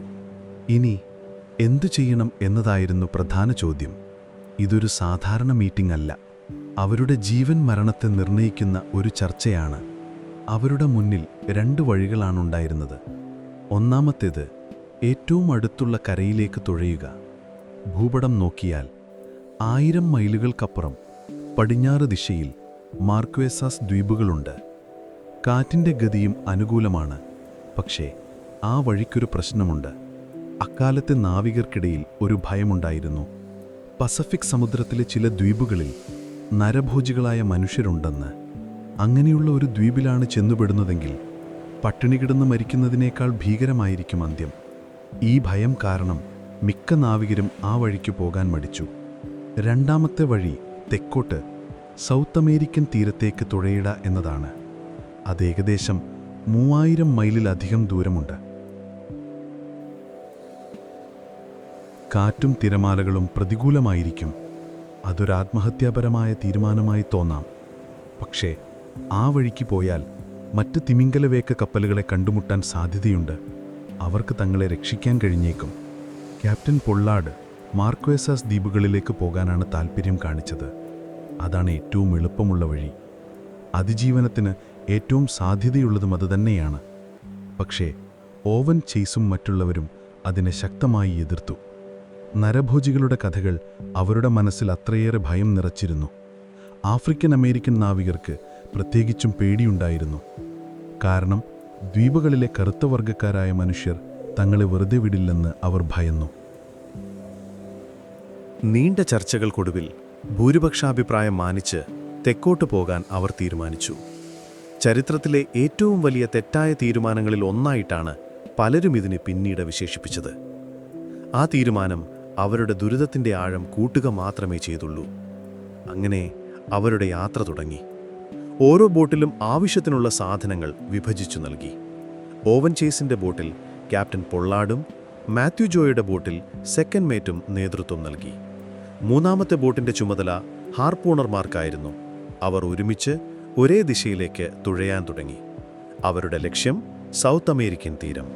പക്ഷേ അതൊരു മരീചിക പോലെ അകലെയായിരുന്നു. ദിവസങ്ങൾ കടന്നുപോകുന്തോറും അവരുടെ അവസ്ഥ കൂടുതൽ പരിതാപകരമായി. കയ്യിലുള്ള ഭക്ഷണവും വെള്ളവും വളരെ കുറച്ചേ ഉപയോഗിക്കാൻ പാടുള്ളൂ. ഓരോരുത്തർക്കും ഒരു ദിവസം ഒരു ബിസ്ക്കറ്റിൻ്റെ ചെറിയ കഷ്ണവും കുറച്ച് വെള്ളവുമാണ് കിട്ടുന്നത്. വിശപ്പും ദാഹവും അവരെ കാർന്നു തിന്നാൻ തുടങ്ങി. സൂര്യൻ്റെ കഠിനമായ ചൂടിൽ അവരുടെ തൊലി പൊള്ളി അടർന്നു. ഉപ്പുവെള്ളം കൊണ്ട് ശരീരം മുഴുവൻ വ്രണങ്ങളായി. രാത്രിയിലെ തണുപ്പ് സഹിക്കാൻ പറ്റുന്നതിലും അപ്പുറമായിരുന്നു. ഇതിനിടയിൽ കടൽ വീണ്ടും പ്രക്ഷുബ്ധമായി. ഒരു രാത്രി ഒരു വലിയ തിരമാലയിൽപ്പെട്ട് ബോട്ടുകൾ തമ്മിൽ ബന്ധിപ്പിച്ചിരുന്ന കയർ പൊട്ടി. ഓവൻ ചേസിൻ്റെ ബോട്ട് മറ്റുള്ളവരിൽ നിന്ന് ഒറ്റപ്പെട്ടുപോയി. കൂരിരുട്ടിൽ ആടി ഉലയുന്ന തിരമാലകൾക്കിടയിൽ അവർ ഒറ്റയ്ക്കായി. മറ്റുള്ളവർ എവിടെയാണെന്നോ അവർക്കെന്തു പറ്റിയെന്നോ അറിയാൻ ഒരു മാർഗവുമില്ല. ആ നിമിഷം അവരനുഭവിച്ച ഭയം, ഒറ്റപ്പെടൽ, അതൊക്കെ വാക്കുകൾക്കതീതമാണ്. ചില പണ്ഡിതന്മാർ ഇപ്പോഴും അത്ഭുതപ്പെടുന്നു.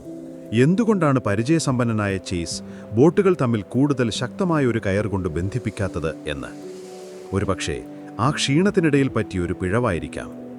ഭാഗ്യവശാൽ പിറ്റേന്ന് രാവിലെ അവർ പരസ്പരം കണ്ടുമുട്ടി. പക്ഷേ ആ രാത്രിയിലെ അനുഭവം അവരുടെ മനസ്സിൽ ആഴത്തിലുള്ള ഒരു മുറിപ്പാടുണ്ടാക്കി. അവരെത്രത്തോളം നിസ്സഹായരാണെന്ന് പ്രകൃതി അവരെ ഒന്നുകൂടി ഓർമ്മിപ്പിച്ചു. അവരുടെ യാത്രയുടെ ആദ്യഘട്ടം അവസാനിക്കുകയായിരുന്നു.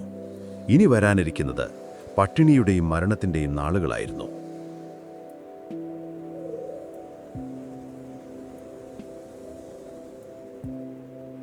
ബോട്ടുകളിലെ ദുരിതപൂർണമായ ജീവിതം ആഴ്ചകൾ പിന്നിട്ടിരിക്കുന്നു. ഇപ്പോൾ 1 മാസത്തോളമായി അവർ കടലിൽ ഒഴുകി നടക്കുന്നു. അന്നത്തെ കരുത്തരായ നാവികരുടെ നിഴലുകൾ മാത്രമാണിന്നിവർ. ശരീരം മെലിഞ്ഞുണങ്ങി വാരിയെല്ലുകൾ എണ്ണിയെടുക്കാം. താടിയും മുടിയും നീണ്ടു വളർന്ന് ഉപ്പുകാറ്റേറ്റ് ജടപിടിച്ചിരിക്കുന്നു. സൂര്യരശ്മികളേറ്റ് അവരുടെ തൊലി കരിവാളിച്ച് ഉപ്പുവെള്ളം വീണു പൊട്ടിയ വ്രണങ്ങൾ കൊണ്ട് നിറഞ്ഞിരിക്കുന്നു. ഓരോ ചലനവും അവർക്ക് വേദനയാണ്. കണ്ണുകൾ കുഴിഞ്ഞ് നോട്ടം ശൂന്യമായിരിക്കുന്നു. അവർ പരസ്പരം സംസാരിക്കുന്നതുപോലും നിർത്തിയിരിക്കുന്നു. വിശപ്പും ദാഹവും ഒരു രാക്ഷസനെ പോലെ അവരുടെ ഉള്ളിൽ കിടന്ന് അലറുന്നുണ്ട്. അവർ പിടികൂടിയ ആമകളെ ഓരോന്നായി കൊന്നു തിന്നാൻ തുടങ്ങിയിരുന്നു. പക്ഷേ അതും ഇനി അധികം നാളത്തേക്കില്ല. പ്രതീക്ഷയുടെ അവസാനത്തെ കണികയും അവരുടെ മനസ്സിൽ നിന്ന് മാഞ്ഞുപോയിരുന്നു. ഡിസംബറിന്റെ അവസാനത്തോടടുത്ത ഒരു പ്രഭാതത്തിൽ ഓവൻ ചേസിന്റെ ബോട്ടിലെ റിച്ചാർഡ് പീറ്റേഴ്സൺ എന്ന നാവികൻ തളർന്ന കണ്ണുകളോടെ ചക്രവാളത്തിലേക്ക് നോക്കി നിൽക്കുകയായിരുന്നു. പെട്ടെന്ന് അയാളുടെ വരണ്ട ചുണ്ടുകൾക്കിടയിലൂടെ ഒരു ശബ്ദം പുറത്തുവന്നു. കര! അതൊരു നേർത്ത ശബ്ദമായിരുന്നു. കാറ്റിൽ അലിഞ്ഞു പോകാവുന്നത്ര നേർത്തത്. ആദ്യം ആരും അത് ശ്രദ്ധിച്ചില്ല. അയാൾ വീണ്ടും പറഞ്ഞു, ഇത്തവണ കുറച്ചുകൂടി ഉറക്കെ, അതാ കര! ആ വാക്ക് ഒരു വെള്ളിടി പോലെയാണ് മറ്റുള്ളവരുടെ കാതുകളിൽ പതിച്ചത്. എല്ലാവരും ഞെട്ടിത്തെറിച്ച് അയാൾ ചൂണ്ടിയ ദിക്കിലേക്ക് നോക്കി. അതെ, ദൂരെ ചക്രവാളത്തിൽ ഒരു കറുത്ത പൊട്ടുപോലെ എന്തോ ഒന്ന് കാണാം. അതൊരു മേഘമല്ല, കര തന്നെയാണ്. ആ കാഴ്ച അവരിലുണ്ടാക്കിയ ഊർജം അത്ഭുതകരമായിരുന്നു. മിനിറ്റുകൾക്ക് മുൻപ് മരിക്കാൻ കിടന്നവർ ചാടിയെഴുന്നേറ്റു. അവരുടെ കണ്ണുകളിൽ വർഷങ്ങൾക്ക് ശേഷം ജീവന്റെ തിളക്കം വന്നു. ചിലർ ചിരിക്കാൻ ശ്രമിച്ചു, പക്ഷേ മുഖത്തെ പേശികൾ വഴങ്ങുന്നില്ലായിരുന്നു. മറ്റു ചിലർ കരഞ്ഞു, സന്തോഷം കൊണ്ടുള്ള നിശബ്ദമായ കണ്ണുനീർ. തുഴയാൻ പോലും ശേഷിയില്ലാതിരുന്ന കൈകൾക്ക് എവിടെ നിന്നോ ശക്തി വന്നു. അവർ സർവ്വശക്തിയും എടുത്ത് ആ കരയെ ലക്ഷ്യമാക്കി തുഴയാൻ തുടങ്ങി. ആ ദ്വീപിൻ്റെ അടുത്തേക്കെത്താൻ അവർക്ക് മണിക്കൂറുകളെടുത്തു. അടുത്തേക്ക് ചെല്ലുന്തോറും അതൊരു പച്ചപ്പുള്ള സ്ഥലമായി തോന്നി. പക്ഷേ ദ്വീപിനു ചുറ്റും പവിഴപ്പുറ്റുകളുടെ ഒരു വലയമുണ്ടായിരുന്നു. കൂർത്ത പാറകളിൽ തട്ടി ബോട്ടുകൾ തകരാതെ അതിനിടയിലൂടെ ഒരു വഴി കണ്ടെത്താൻ അവർ പാടുപെട്ടു. ഒടുവിൽ ഒരു ചെറിയ തുരുത്തിലൂടെ അവർ ശാന്തമായ ഒരു ലഗൂണിലേക്ക് പ്രവേശിച്ചു. വെള്ളമണലുള്ള ഒരു തീരം അവരെ സ്വാഗതം ചെയ്തു. ബോട്ടിൽ നിന്ന് കരയിലേക്ക് കാലെടുത്തു വെച്ച ആ നിമിഷം അവർക്കൊരിക്കലും മറക്കാനാവില്ല. ഒരു വർഷത്തിലേറെയായി ചലിക്കുന്ന ഒരു പ്രതലത്തിൽ ജീവിച്ചതിനു ശേഷം ഉറച്ച മണ്ണിൽ നിൽക്കുന്നതിൻ്റെ ആശ്വാസം. ചിലർ മണലിൽ മുഖമമർത്തി കിടന്നു. മറ്റു ചിലർ കൊച്ചുകുട്ടികളെപ്പോലെ ഓടിക്കളിക്കാൻ ശ്രമിച്ചു. പക്ഷേ കാലുകൾ വഴങ്ങാതെ നിലത്തു വീണു. ചുറ്റും കിളികളുടെ ശബ്ദമുണ്ട്. കാറ്റിൽ ഇലകൾ അനങ്ങുന്ന ശബ്ദമുണ്ട്. കടലിൻ്റെ ഭീകരമായ ഇരുമ്പലല്ലാതെ മറ്റൊരു ശബ്ദം കേട്ടിട്ട് എത്ര നാളായി? അതൊരു സ്വർഗത്തിലെത്തിയതുപോലെയായിരുന്നു. അവരുടെ ആദ്യത്തെ ആവശ്യം വെള്ളമായിരുന്നു. അവർ ദ്വീപിൻ്റെ ഉൾഭാഗത്തേക്ക് നടന്നു. ഭാഗ്യം അവരെ തുണച്ചു. പാറകൾക്കിടയിൽ നിന്ന് ശുദ്ധമായൊരു നീരുറവ ഒഴുകുന്നുണ്ടായിരുന്നു. ആ കാഴ്ച കണ്ടപ്പോൾ അവർക്ക് സ്വയം നിയന്ത്രിക്കാനായില്ല. അവർ ആ വെള്ളത്തിൽ മുഖം കഴുകി കൈക്കുമ്പിളിൽ കോരിയെടുത്ത് ആർത്തിയോടെ കുടിച്ചു. ആഴ്ചകളായി ഉപ്പുവെള്ളത്തിൻ്റെ രുചി മാത്രം അറിഞ്ഞ നാവിലേക്ക് തണുത്ത ശുദ്ധജലം വീണപ്പോൾ അതൊരു അമൃതുപോലെ തോന്നി. പ്രതീക്ഷ അവരുടെ മനസ്സിൽ വീണ്ടും തളിരിട്ടു. ഈ ദ്വീപിൽ ജീവിക്കാൻ വേണ്ടതെല്ലാം ഉണ്ടെന്ന് അവർ വിശ്വസിച്ചു. അവർ തീരത്ത് ഞണ്ടുകളെയും ചെറിയ മീനുകളെയും പിടിച്ചു. ചില പക്ഷികളെ കല്ലെറിഞ്ഞു വീഴ്ത്തി. പച്ചപ്പുള്ള ചെടികൾക്കിടയിൽ കഴിക്കാൻ കൊള്ളാവുന്ന കിഴങ്ങുകളുണ്ടാകുമെന്ന് അവർ കണക്കുകൂട്ടി. തങ്ങൾ രക്ഷിക്കപ്പെട്ടിരിക്കുന്നു. ഇനി കപ്പലുകളൊന്നും വന്നില്ലെങ്കിലും ഈ ദ്വീപിൽ തങ്ങൾക്ക് ജീവിക്കാൻ സാധിക്കുമെന്ന് അവർ ഉറപ്പിച്ചു. രാത്രിയായപ്പോൾ അവർ ബോട്ടുകൾ സുരക്ഷിതമായി കരയിലേക്ക് വലിച്ചു കയറ്റി. ഒരു വലിയ തീ കൂട്ടി അതിനു ചുറ്റുമിരുന്ന് അവർ തങ്ങൾ പിടിച്ച മീനുകൾ ചുട്ടുതിന്നു. വർഷങ്ങൾക്ക് ശേഷമാണ് അവർ ഇത്രയും രുചിയുള്ള ഭക്ഷണം കഴിക്കുന്നത്. അന്ന് രാത്രി ആടിയുലയുന്ന ബോട്ടിലല്ലാതെ ഉറച്ച മണ്ണിൽ നക്ഷത്രങ്ങളെ നോക്കി അവർ കിടന്നുറങ്ങി. അതൊരു സ്വപ്നതുല്യമായ രാത്രിയായിരുന്നു. പക്ഷേ ആ സ്വപ്നം അധികം നാൾ നീണ്ടു നിൽക്കില്ലെന്ന് അവർ അറിഞ്ഞിരുന്നില്ല. ആ സ്വർഗത്തിലെ ദിനങ്ങൾ അധികം നീണ്ടുനിന്നില്ല. ദിവസങ്ങൾ കടന്നുപോകും തോറും ആ ദ്വീപ് അതിൻ്റെ യഥാർത്ഥ മുഖം കാണിച്ചു തുടങ്ങി. അതൊരു ഫലഭൂയിഷ്ടമായ സ്ഥലമായിരുന്നില്ല. പാറകൾ നിറഞ്ഞ വളരെ കുറച്ചു മാത്രം മണ്ണുള്ള ഒരു പ്രദേശം. അവർ തീരത്ത് കണ്ട ഞണ്ടുകളും പക്ഷികളും വളരെ കുറച്ചേ ഉണ്ടായിരുന്നുള്ളൂ.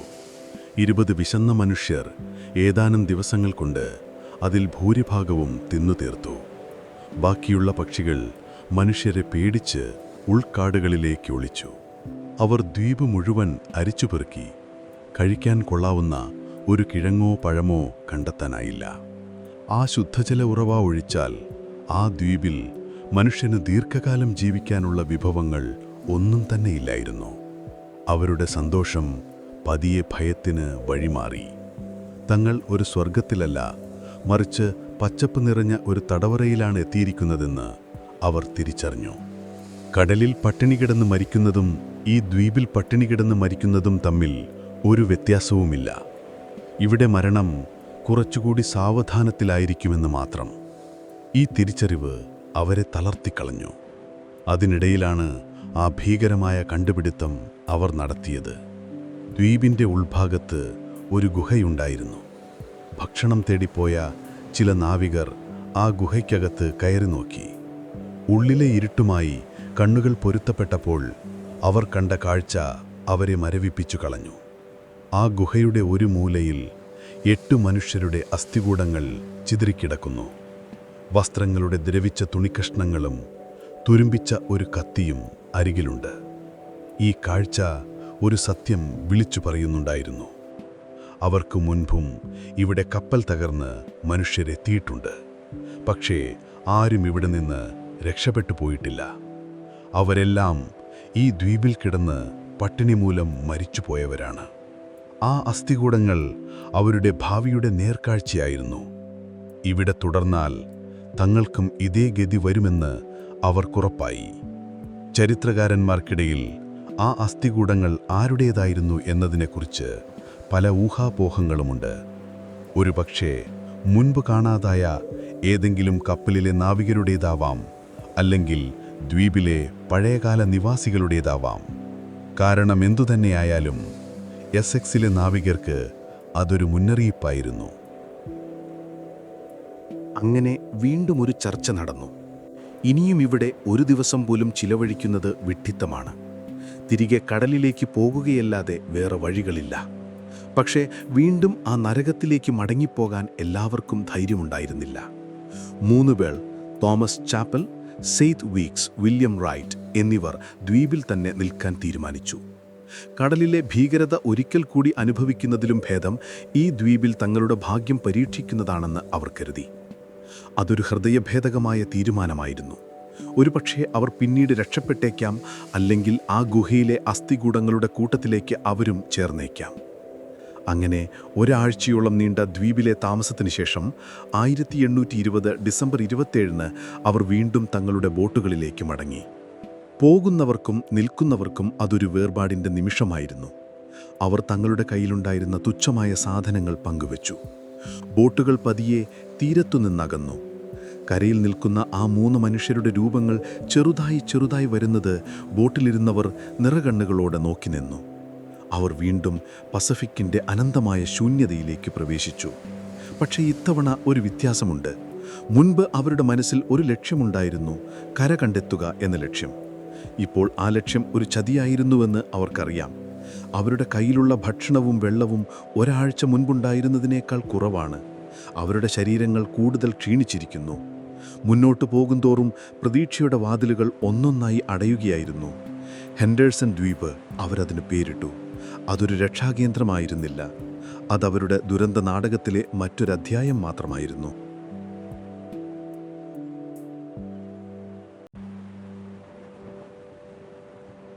ഹെൻഡേഴ്സൺ ദ്വീപിൽ നിന്ന് അവർ വീണ്ടും യാത്ര തിരിച്ചിട്ട് ദിവസങ്ങൾ ആഴ്ചകളായി മാറിയിരിക്കുന്നു. ഇപ്പോൾ ജനുവരി മാസമാണ്. കടൽ ശാന്തമാണ്. പക്ഷേ അതൊരു ചതിക്കുന്ന ശാന്തതയാണ്. അതൊരു ശവപ്പെട്ടി പോലെ അവരെയും കാത്തുകിടക്കുകയാണെന്ന് തോന്നും. സൂര്യൻ ഇപ്പോഴും ഉദിക്കുകയും അസ്തമിക്കുകയും ചെയ്യുന്നു. പക്ഷേ അതൊന്നും അവരിപ്പോൾ അറിയുന്നില്ല.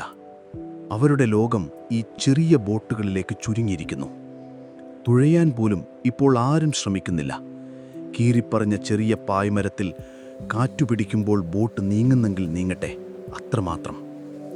അവരുടെ ശരീരത്തിലെ അവസാനത്തെ ഊർജവും വറ്റി വരണ്ടിരിക്കുന്നു. അവരുടെ രൂപം ഇപ്പോൾ മനുഷ്യൻ്റേതാണെന്ന് പറയാൻ പോലും പ്രയാസമാണ്. അസ്ഥികൂടങ്ങളെ തൊലികൊണ്ട് പൊതിഞ്ഞതുപോലെയുണ്ട്. കണ്ണുകൾ തലയോട്ടിക്കുള്ളിലേക്ക് വലിഞ്ഞു പോയിരിക്കുന്നു. ചുണ്ടുകൾ ഉപ്പുവെള്ളം വീണ് പൊട്ടിപ്പൊളിഞ്ഞ് കറുത്തിരുണ്ടിരിക്കുന്നു. സംസാരിക്കുമ്പോൾ തൊണ്ടയിൽ നിന്ന് നേർത്ത ഒരു ഞയക്കം മാത്രമാണ് പുറത്തു വരുന്നത്. എല്ലാവരും അവരവരുടെ ചിന്തകളിൽ മുഴുകിയിരിക്കുകയാണ്. ഭക്ഷണത്തെക്കുറിച്ചുള്ള ചിന്തകൾ. ഒരു കഷ്ണം റൊട്ടി, ഒരു ഗ്ലാസ് വെള്ളം. കരയിൽ വെച്ചവർ വലിച്ചെറിഞ്ഞ ഭക്ഷണത്തിൻ്റെ ഓർമ്മകൾ അവരെ ഭ്രാന്ത് പിടിപ്പിക്കുന്നു. ചിലപ്പോൾ അവർ കണ്ണ് തുറന്നു പിടിച്ച് സ്വപ്നം കാണും. മേഘങ്ങൾക്കിടയിൽ അവർ ഭക്ഷണത്തിൻ്റെ രൂപങ്ങൾ കാണുന്നു. ദൂരെ തിരമാലകൾക്കിടയിൽ പച്ചപ്പുള്ള ദ്വീപുകളുടെ മരീചിക കണ്ട് അവർ കൈ ചൂണ്ടും. പക്ഷെ കൂടെയുള്ളവർക്കറിയാം അതൊന്നും യഥാർത്ഥമല്ലെന്ന്. സാമൂഹികമായ എല്ലാ കെട്ടുപാടുകളും അഴിഞ്ഞു പോകാൻ തുടങ്ങിയിരിക്കുന്നു. മുൻപവർ ഒരു കപ്പലിലെ ജോലിക്കാരായിരുന്നു. ക്യാപ്റ്റനും മെയ്റ്റും സാധാരണ നാവികരുമുണ്ടായിരുന്നു. ഇപ്പോൾ അതിനൊന്നും ഒരു പ്രസക്തിയുമില്ല. ഇപ്പോൾ എല്ലാവരും ഒരുപോലെയാണ്. പട്ടിണി കിടന്ന് മരിക്കാൻ പോകുന്ന ഒരു പറ്റം ജീവികൾ. അവർ പരസ്പരം നോക്കുമ്പോൾ ആ കണ്ണുകളിൽ സൗഹൃദമോ സഹതാപമോ അല്ല, ഒരുതരം കത്തുന്ന വിശപ്പാണ്. മറ്റൊരാളുടെ കയ്യിലിരിക്കുന്ന ബിസ്ക്കറ്റിൻ്റെ അവസാനത്തെ പൊടിയിലേക്ക് അവരുടെ കണ്ണുകൾ അറിയാതെ നീണ്ടുപോകുന്നു. ഒരുതരം ഭ്രാന്ത് എല്ലാവരെയും പതിയെ പിടികൂടുന്നുണ്ടായിരുന്നു. ആദ്യം മരണം പിടികൂടിയത് സെക്കൻഡ് മേറ്റ് മാത്യു ജോയിയെയാണ്. അദ്ദേഹം കുറച്ചുകാലമായി ക്ഷയരോഗത്തിൻ്റെ ലക്ഷണങ്ങൾ കാണിക്കുന്നുണ്ടായിരുന്നു. ഈ ദുരിതയാത്ര അദ്ദേഹത്തിൻ്റെ അവസ്ഥ കൂടുതൽ വഷളാക്കി. ഒരു ദിവസം രാത്രി ആരുടെയും ശ്രദ്ധയിൽപ്പെടാതെ അദ്ദേഹം നിശബ്ദമായി മരിച്ചു. പിറ്റേന്ന് രാവിലെയാണ് കൂടെയുള്ളവർ ആ ശരീരം കാണുന്നത്. അതൊരു മൃതദേഹമാണെന്ന് മനസ്സിലാക്കാൻ അവർക്ക് കുറച്ച് സമയമെടുത്തു. ആ ശരീരത്തിൽ ജീവനുള്ള മറ്റുള്ളവരെക്കാൾ വലിയ വ്യത്യാസമൊന്നും ഉണ്ടായിരുന്നില്ല. അന്നത്തെ കാലത്ത് നാവികരുടെ ആചാരപ്രകാരം അവർ ആ മൃതദേഹം ഒരു തുണിയിൽ പൊതിഞ്ഞ് കാലിൽ ഭാരമുള്ള എന്തെങ്കിലും കെട്ടിവെച്ച് കടലിലേക്ക് താഴ്ത്തണം.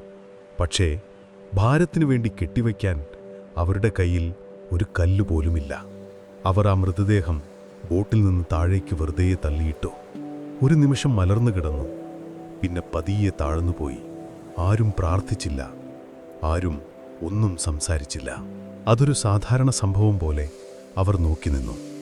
പക്ഷേ അവരുടെ ഉള്ളിൽ ഒരു ചിന്ത രൂപമെടുക്കുന്നുണ്ടായിരുന്നു.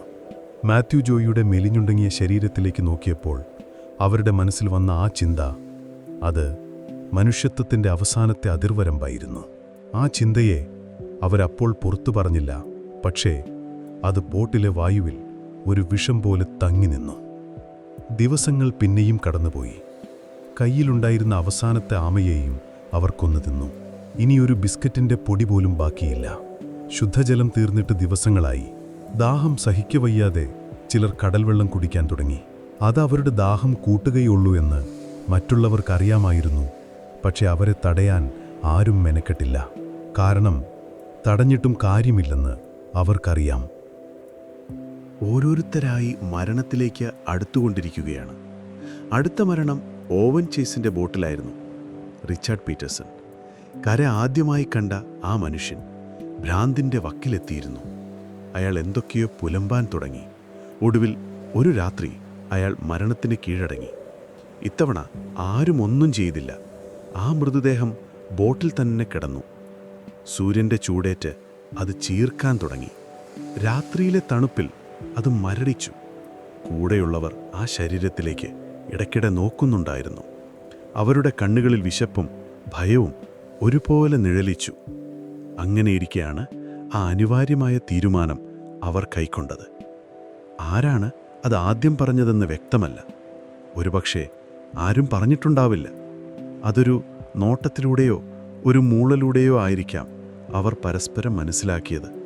അവർക്ക് അതിജീവിക്കണമെങ്കിൽ അവർ മനുഷ്യരായിരിക്കാൻ പാടില്ല. അവർ മൃഗങ്ങളാകണം. ഏറ്റവും ക്രൂരമായ മൃഗങ്ങൾ. അവർ പീറ്റേഴ്സന്റെ മൃതദേഹം മുറിച്ചു. സ്വന്തം സഹപ്രവർത്തകന്റെ, സുഹൃത്തിൻ്റെ ശരീരം. അവരുടെ കൈകൾ വിറയ്ക്കുന്നുണ്ടായിരുന്നു, ഓക്കാനം വരുന്നുണ്ടായിരുന്നു. പക്ഷെ വിശപ്പ് അതിനെയെല്ലാം കീഴടക്കി. അവർ ആ മാംസം ചെറിയ കഷ്ണങ്ങളാക്കി ബോട്ടിലെ തടി കത്തിച്ച് ഒരു ചെറിയ തീയുണ്ടാക്കി അതിൽ ചുട്ടെടുത്തു. ആ കാഴ്ചയും ആ ഗന്ധവും അതൊരു നരകത്തിൽ നിന്നുള്ളതായിരുന്നു. ആദ്യത്തെ കഷ്ണം വായിൽ വയ്ക്കാൻ ആരും ധൈര്യപ്പെട്ടില്ല. പിന്നെ ആരോ ഒരാൾ അത് ചെയ്തു. അതോടെ എല്ലാവരും അത് പിന്തുടർന്നു. മനുഷ്യൻ മനുഷ്യനെ തിന്നുക. നരഭോജികളായ ദ്വീപവാസികളെ പേടിച്ചാണ് അവർ ഈ വഴി തിരഞ്ഞെടുത്തത്. ഇപ്പോഴിതാ അവർ സ്വയം നരഭോജികളായി മാറിയിരിക്കുന്നു. ചരിത്രത്തിലെ ഏറ്റവും ക്രൂരമായ ഒരു വിരോധാഭാസമായിരുന്നു അത്. ആ ആദ്യത്തെ ഉരുള ഇറക്കിയപ്പോൾ അവരുടെ കണ്ണുകളിൽ നിന്ന് കണ്ണുനീർ ഒഴുകുന്നുണ്ടായിരുന്നു. അത് ദുഃഖം കൊണ്ടാണോ, അതോ കുറ്റബോധം കൊണ്ടാണോ, അതോ ജീവൻ തിരികെ കിട്ടിയതിൻ്റെ ആശ്വാസം കൊണ്ടാണോ എന്ന് അവർക്ക് പോലും അറിയില്ലായിരുന്നു. ഈ സംഭവം അവരെ എന്നേക്കുമായി മാറ്റിമറിച്ചു. അതോടെ അവർക്കിടയിലുണ്ടായിരുന്ന അവസാനത്തെ മനുഷ്യത്വവും മരിച്ചു. ഇപ്പോൾ മറ്റൊരാളെ നോക്കുമ്പോൾ അതൊരു സഹജീവിയായിട്ടല്ല, മറിച്ച് അടുത്ത ഇരയായിട്ടാണ് അവർക്ക് തോന്നിയത്. ഒരാൾ മരിക്കുന്നത് മറ്റൊരാൾക്ക് ജീവിക്കാനുള്ള അവസരമാണ്. ആ ചിന്ത അവരുടെ കണ്ണുകളിൽ ഒരുതരം വന്യമായ തിളക്കം നൽകി. ചില ചരിത്രകാരന്മാർക്കിടയിൽ ഒരു സംവാദം നിലവിലുണ്ട്. ഈ ഘട്ടത്തിൽ അവർക്ക് ശരിക്കും മാനസിക നില തെറ്റിയിരുന്നോ, അതോ അതിജീവനത്തിനായുള്ള ഒരു ബോധപൂർവമായ തിരഞ്ഞെടുപ്പായിരുന്നു ഇത് എന്ന്. കാരണം എന്തുതന്നെയായാലും എസെക്സിൻ്റെ കഥയിലെ ഏറ്റവും ഇരുണ്ട അധ്യായം തുടങ്ങുകയായിരുന്നു. പിന്നീടുള്ള ദിവസങ്ങളിൽ ഓരോ മരണവും ഒരാശ്വാസമായി മാറി. ബോട്ടുകളിലെ ആളുകളുടെ എണ്ണം കുറഞ്ഞു വന്നു. ഓരോ മൃതദേഹവും അവർ പങ്കിട്ടെടുത്തു. Charles Shorter, Isaac Cole, Samuel Reed പേരുകൾ മാത്രമായി അവർ അവശേഷിച്ചു. അവരുടെ ഓർമ്മകൾ മാംസമായി മറ്റു ശരീരങ്ങളിലേക്ക് ലയിച്ചു ചേർന്നു. ഈ സമയത്ത് 3 ബോട്ടുകളും വീണ്ടും വഴിപിരിഞ്ഞു. ഓവൻ ചേസിൻ്റെ ബോട്ട് ഒരു വഴിക്കും ക്യാപ്റ്റൻ പൊള്ളാർഡിൻ്റെ ബോട്ട് മറ്റൊരു വഴിക്കും പോയി.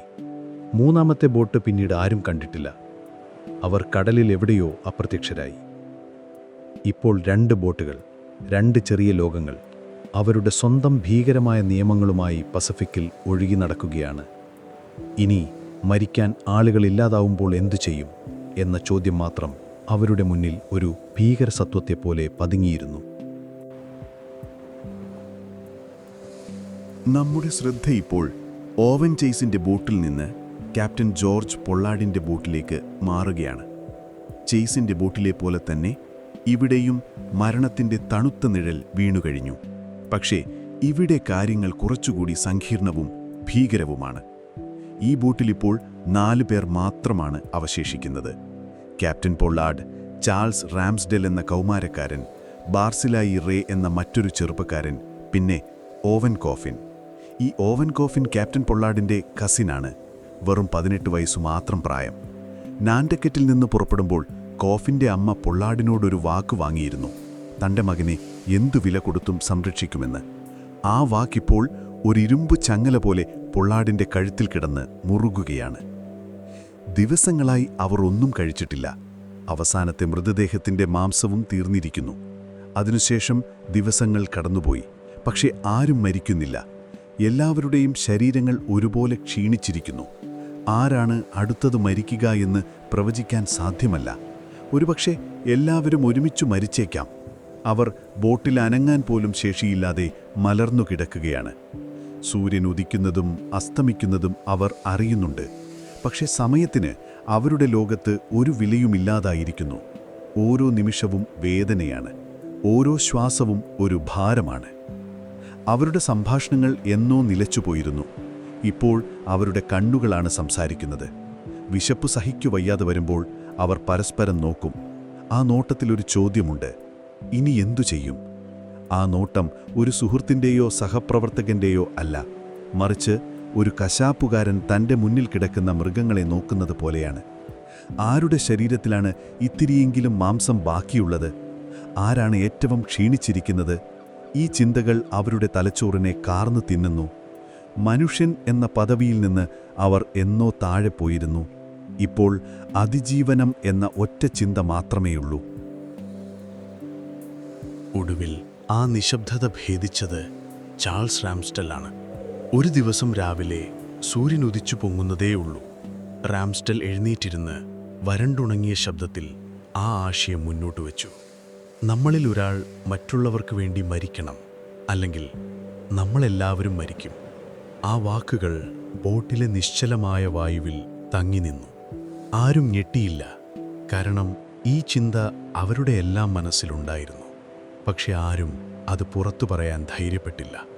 രാംസ്റ്റെൽ അത് പറഞ്ഞതോടെ ആ ഭീകരമായ ആശയം ഒരു യാഥാർത്ഥ്യമായി അവരുടെ മുന്നിൽ വന്നു നിന്നു. ക്യാപ്റ്റൻ പൊള്ളാർഡ് ഒന്നും മിണ്ടിയില്ല. അദ്ദേഹം തലകുനിച്ചിരുന്നു. ഒരു കപ്പലിൻ്റെ ക്യാപ്റ്റൻ എന്ന നിലയിൽ തൻ്റെ ജോലിക്കാരെ സംരക്ഷിക്കേണ്ട വ്യക്തിയാണ് അദ്ദേഹം. പക്ഷേ ഇപ്പോൾ തൻ്റെ കൺമുന്നിൽ വെച്ച് അവരിൽ ഒരാളെ കൊല്ലുന്നതിനെക്കുറിച്ച് ചർച്ച നടക്കുമ്പോൾ നിസ്സഹായനായിരിക്കാനേ അദ്ദേഹത്തിന് കഴിയുന്നുള്ളൂ. നമുക്ക് നറുക്കിടാം, രാംസ്റ്റെൽ തുടർന്നു. ആരുടെ പേരാണോ വരുന്നത് അയാൾ മരിക്കണം. ആരാണ് അയാളെ കൊല്ലേണ്ടതെന്നും നറുക്കിട്ട് തീരുമാനിക്കാം. അത് ദൈവത്തിൻ്റെ തീരുമാനമായിരിക്കും. ദൈവത്തിൻ്റെ പേര് ആ നരകത്തിൽ വെച്ച് ഉച്ചരിക്കുന്നത് പോലും ഒരു തരം പരിഹാസമായി തോന്നിയെങ്കിലും അവർക്ക് പിടിച്ചു നിൽക്കാൻ ഒരു ന്യായീകരണം വേണമായിരുന്നു.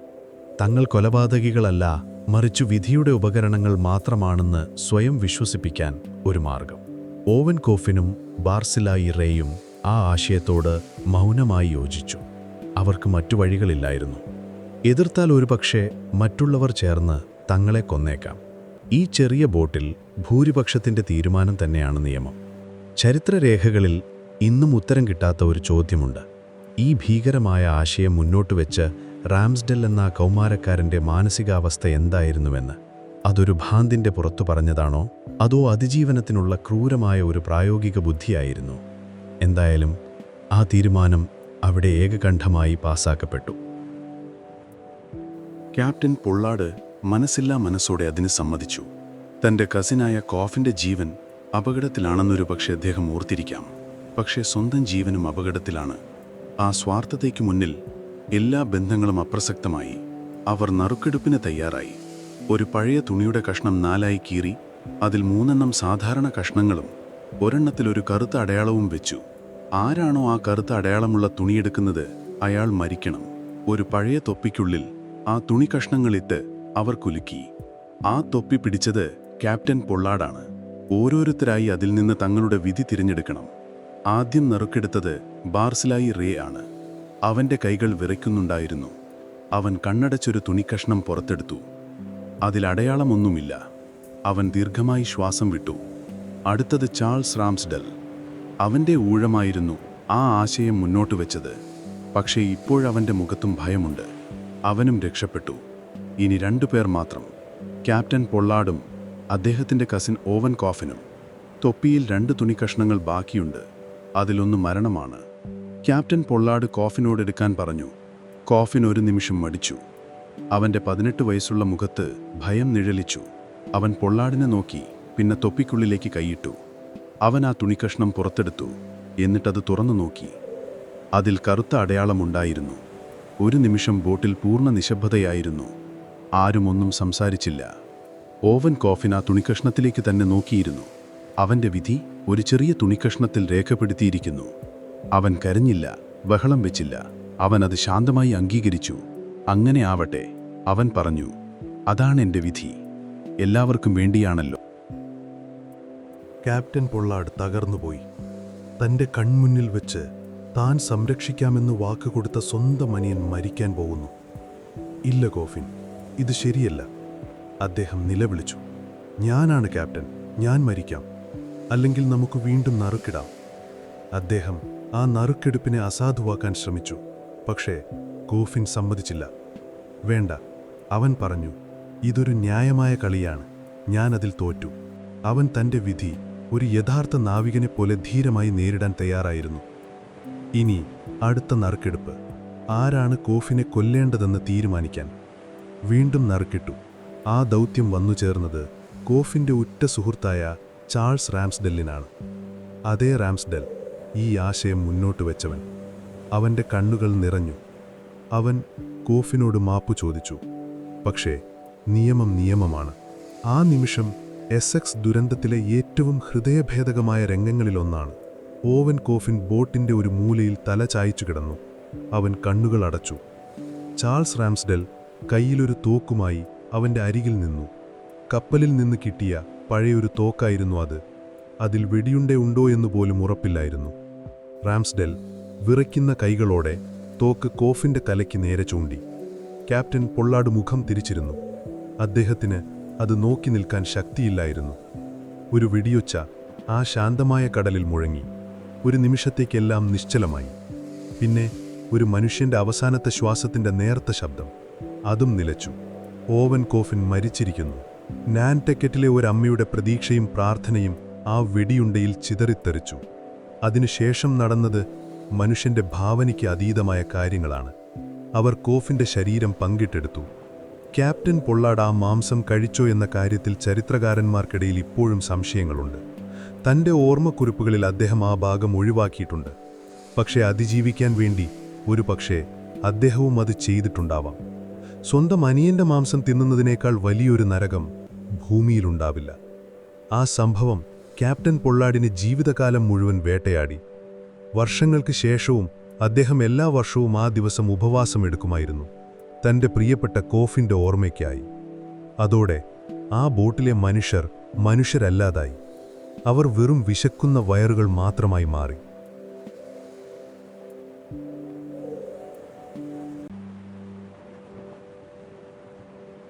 ഓവൻ കോഫിന്റെ മരണശേഷം ക്യാപ്റ്റൻ പൊള്ളാഡിന്റെ ബോട്ട് കടലിൽ എങ്ങോട്ടോ ഒറ്റപ്പെട്ട് ഒഴുകി നടക്കുമ്പോൾ 100 കണക്കിന് മൈലുകൾക്കപ്പുറം ഓവൻ ചേസിന്റെ ബോട്ടും തങ്ങളുടെ അവസാന ശ്വാസത്തിനായി പിടയുകയായിരുന്നു. ഈ ബോട്ടിൽ ഇപ്പോൾ 3 പേർ മാത്രമാണ് ജീവനോടെയുള്ളത്. ഓവൻ ചേസ്, ബെഞ്ചമിൻ ലോറൻസ്, പിന്നെ ക്യാബിൻ ബോയിയായ തോമസ് നിക്കേഴ്സൺ. അവരുടെ അവസ്ഥ പൊള്ളാഡിന്റെ ബോട്ടിലുള്ളവരെക്കാൾ ഒട്ടും മെച്ചമല്ല. ദിവസങ്ങളായി അവർ ഒന്നും കഴിച്ചിട്ടില്ല. അവസാനമായി അവർ കഴിച്ചത് തങ്ങളുടെ സഹനാവികനായ ഐസക് കോളിന്റെ ശരീരമാണ്.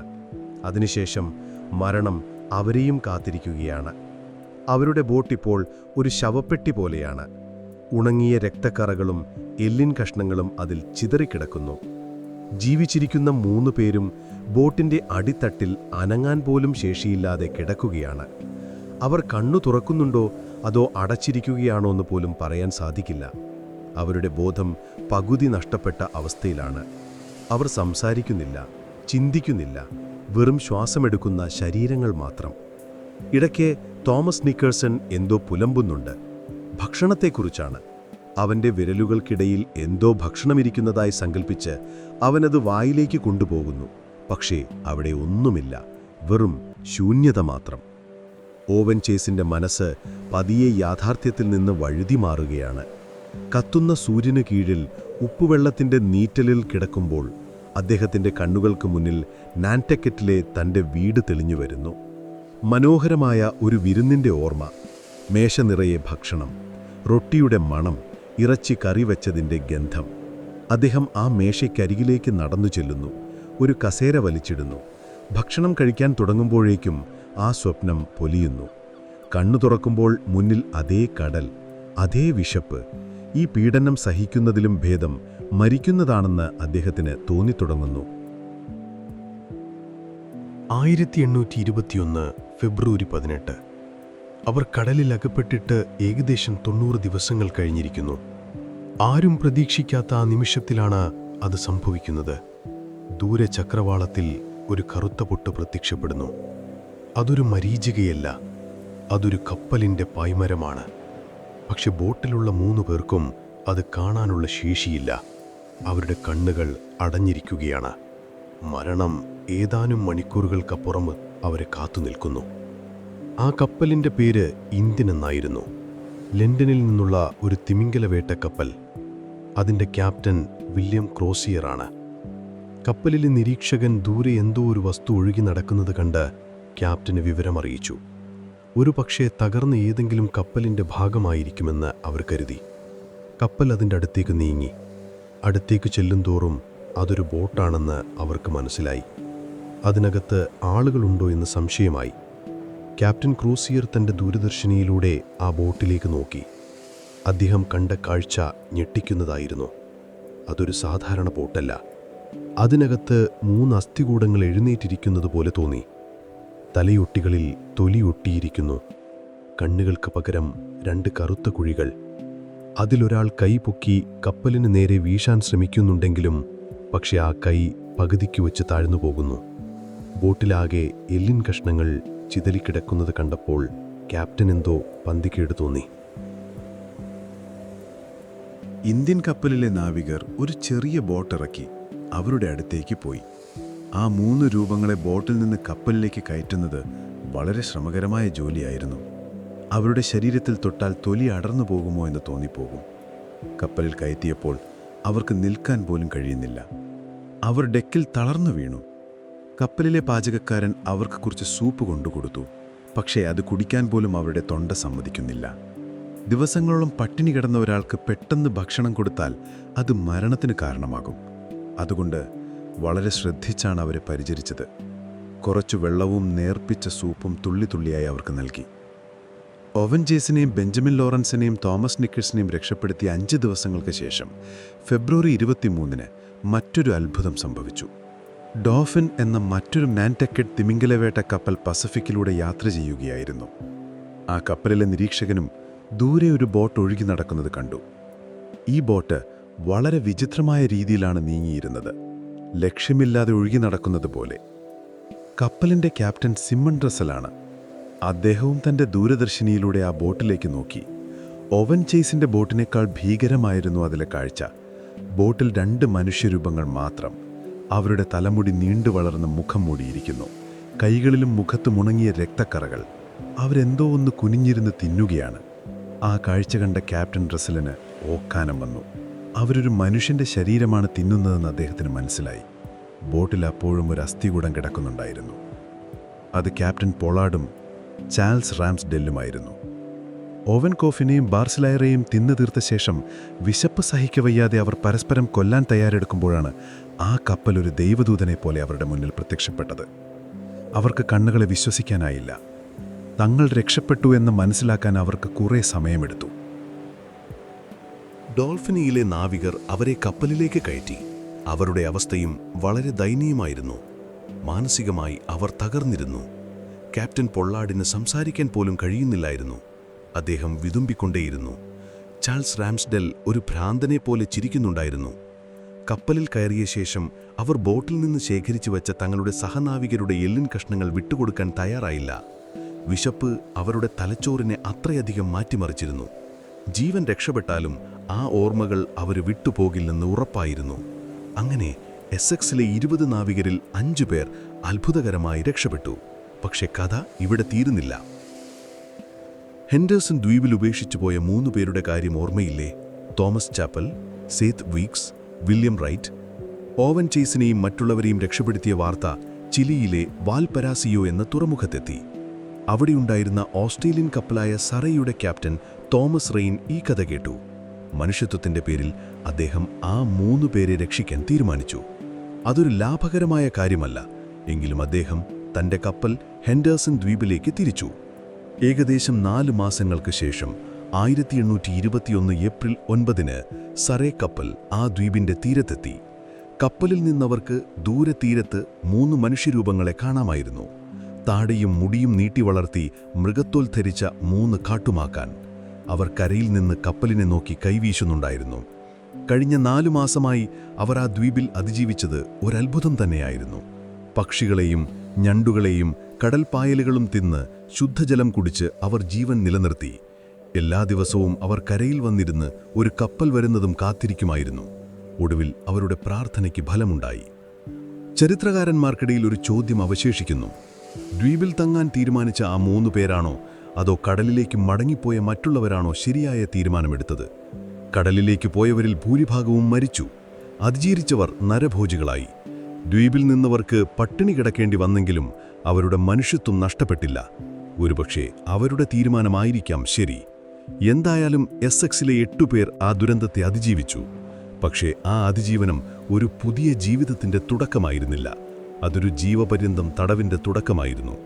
അവരുടെ മനസ്സിൽ ആ ഭീകരമായ ഓർമ്മകൾ ഒരു തടവുകാരനെ പോലെ എന്നെന്നും ജീവിച്ചു. രക്ഷപ്പെട്ട ആ 8 പേരും ഇപ്പോൾ വീണ്ടും നാഗരികതയുടെ ഭാഗമായിരിക്കുന്നു. പക്ഷേ അതൊരു തിരിച്ചുവരവല്ല. അവർ കൊണ്ടുവന്നത് തങ്ങളുടെ ശരീരങ്ങൾ മാത്രമാണ്. അവരുടെ ആത്മാക്കളെ പസഫിക് സമുദ്രത്തിൽ ഉപേക്ഷിച്ചാണ് അവർ വന്നിരിക്കുന്നത്. രക്ഷിച്ച കപ്പലുകളിൽ അവർക്ക് പതിയെ ജീവൻ തിരിച്ചു കിട്ടുന്നു. ദിവസങ്ങൾ നീണ്ട പരിചരണത്തിന് ശേഷം അവർക്ക് മെല്ലെ നടക്കാനും സംസാരിക്കാനും സാധിക്കുന്നു. കപ്പലിലെ മറ്റു നാവികർ അവരെ ഒരേ സമയം അത്ഭുതത്തോടെയും ഭയത്തോടെയുമാണ് നോക്കുന്നത്. മനുഷ്യന്റെ അസ്ഥികൂടങ്ങൾ സംസാരിക്കുന്നത് പോലെയുണ്ട്. അവർ പറയുന്ന കഥകൾ കേൾക്കുമ്പോൾ രക്ഷിച്ചവർക്ക് വിശ്വസിക്കാൻ പ്രയാസം തോന്നുന്നു.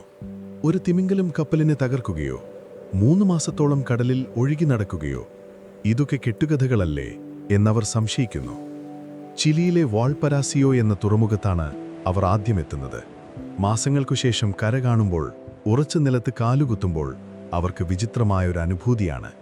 ചുറ്റും ആളുകൾ, കെട്ടിടങ്ങൾ, സാധാരണ ജീവിതത്തിന്റെ ശബ്ദങ്ങൾ. ഈ ലോകം ഇപ്പോഴും ഇവിടെ ഉണ്ടായിരുന്നു എന്നവർ അത്ഭുതപ്പെടുന്നു. ഓവൻ ചീസിന്റെ സംഘവും ക്യാപ്റ്റൻ പൊള്ളാഡിന്റെ സംഘവും അവിടെ വെച്ച് വീണ്ടും കണ്ടുമുട്ടുന്നു. അതൊരു സന്തോഷകരമായ പുനഃസമാഗമമല്ല. അവർക്കിടയിൽ ഒരുതരം നിശബ്ദതയാണ്. കാരണം അവർ അതിജീവിച്ചത് ഒരേ നിയമങ്ങൾ ഉപയോഗിച്ചാണ്. അവരുടെ കണ്ണുകൾ പരസ്പരം സംസാരിക്കുന്നുണ്ട്. ഞങ്ങൾക്കുമറിയാം നിങ്ങളുടെ രഹസ്യമെന്ന്.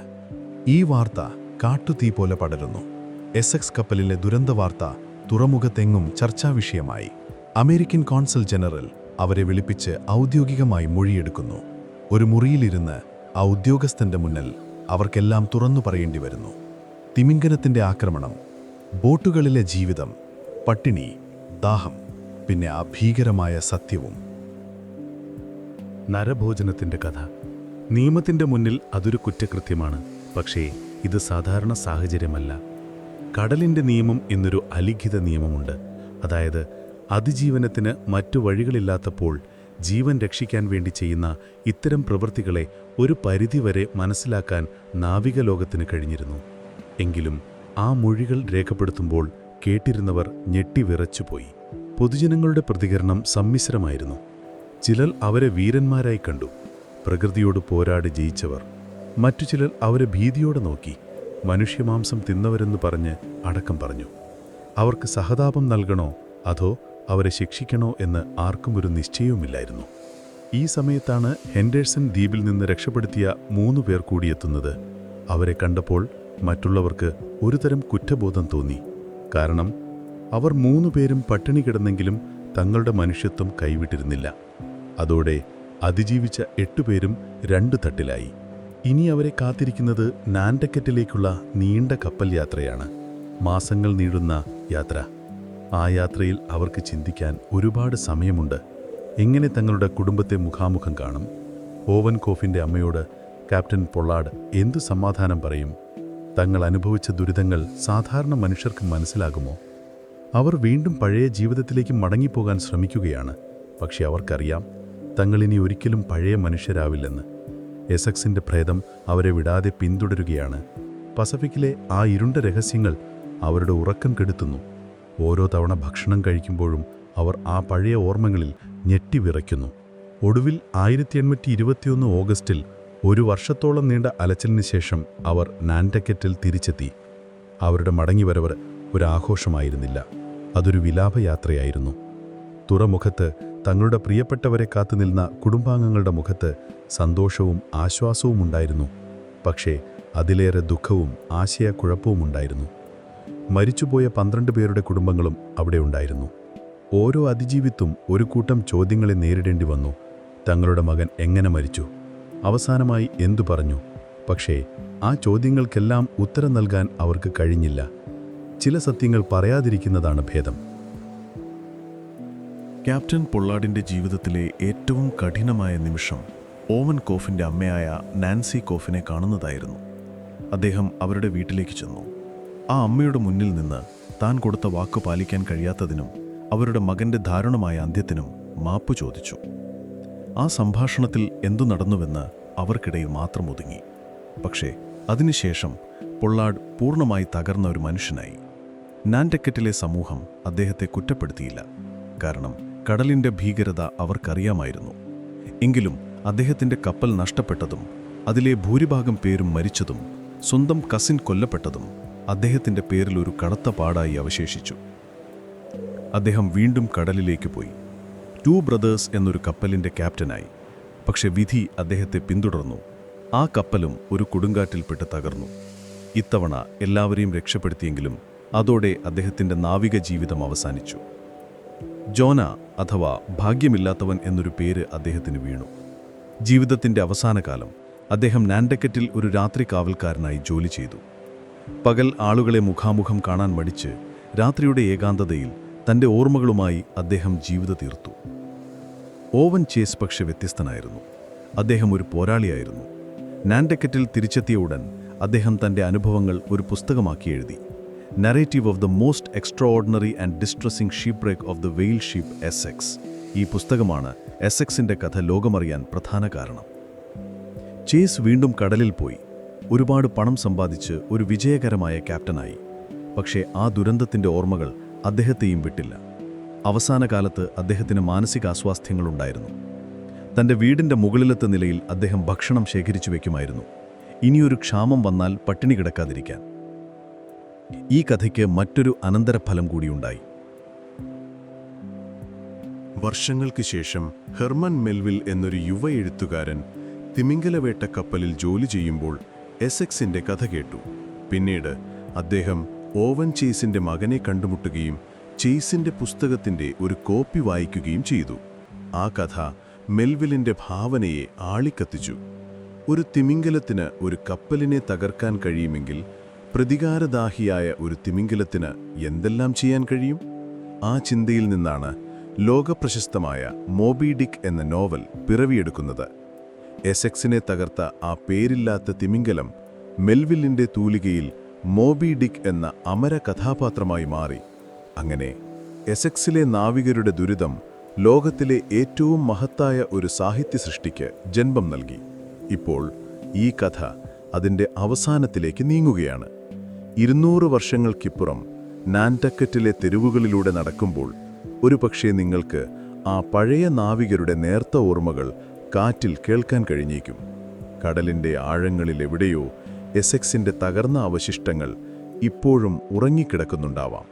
ചരിത്രത്തിലെ ഏറ്റവും ഭീകരമായ ഒരു അതിജീവന കഥയുടെ നിശബ്ദ സാക്ഷിയായി. ഇനി നമുക്ക് പതിയെ നമ്മുടെ ലോകത്തേക്ക് മടങ്ങിവരാം. ആ ഭീകരമായ കടലും വിശക്കുന്ന മനുഷ്യരും അവരുടെ കണ്ണുകളിലെ നിരാശയുമെല്ലാം ആ പഴയ കാലത്തിൻ്റെ ഭാഗമാണ്.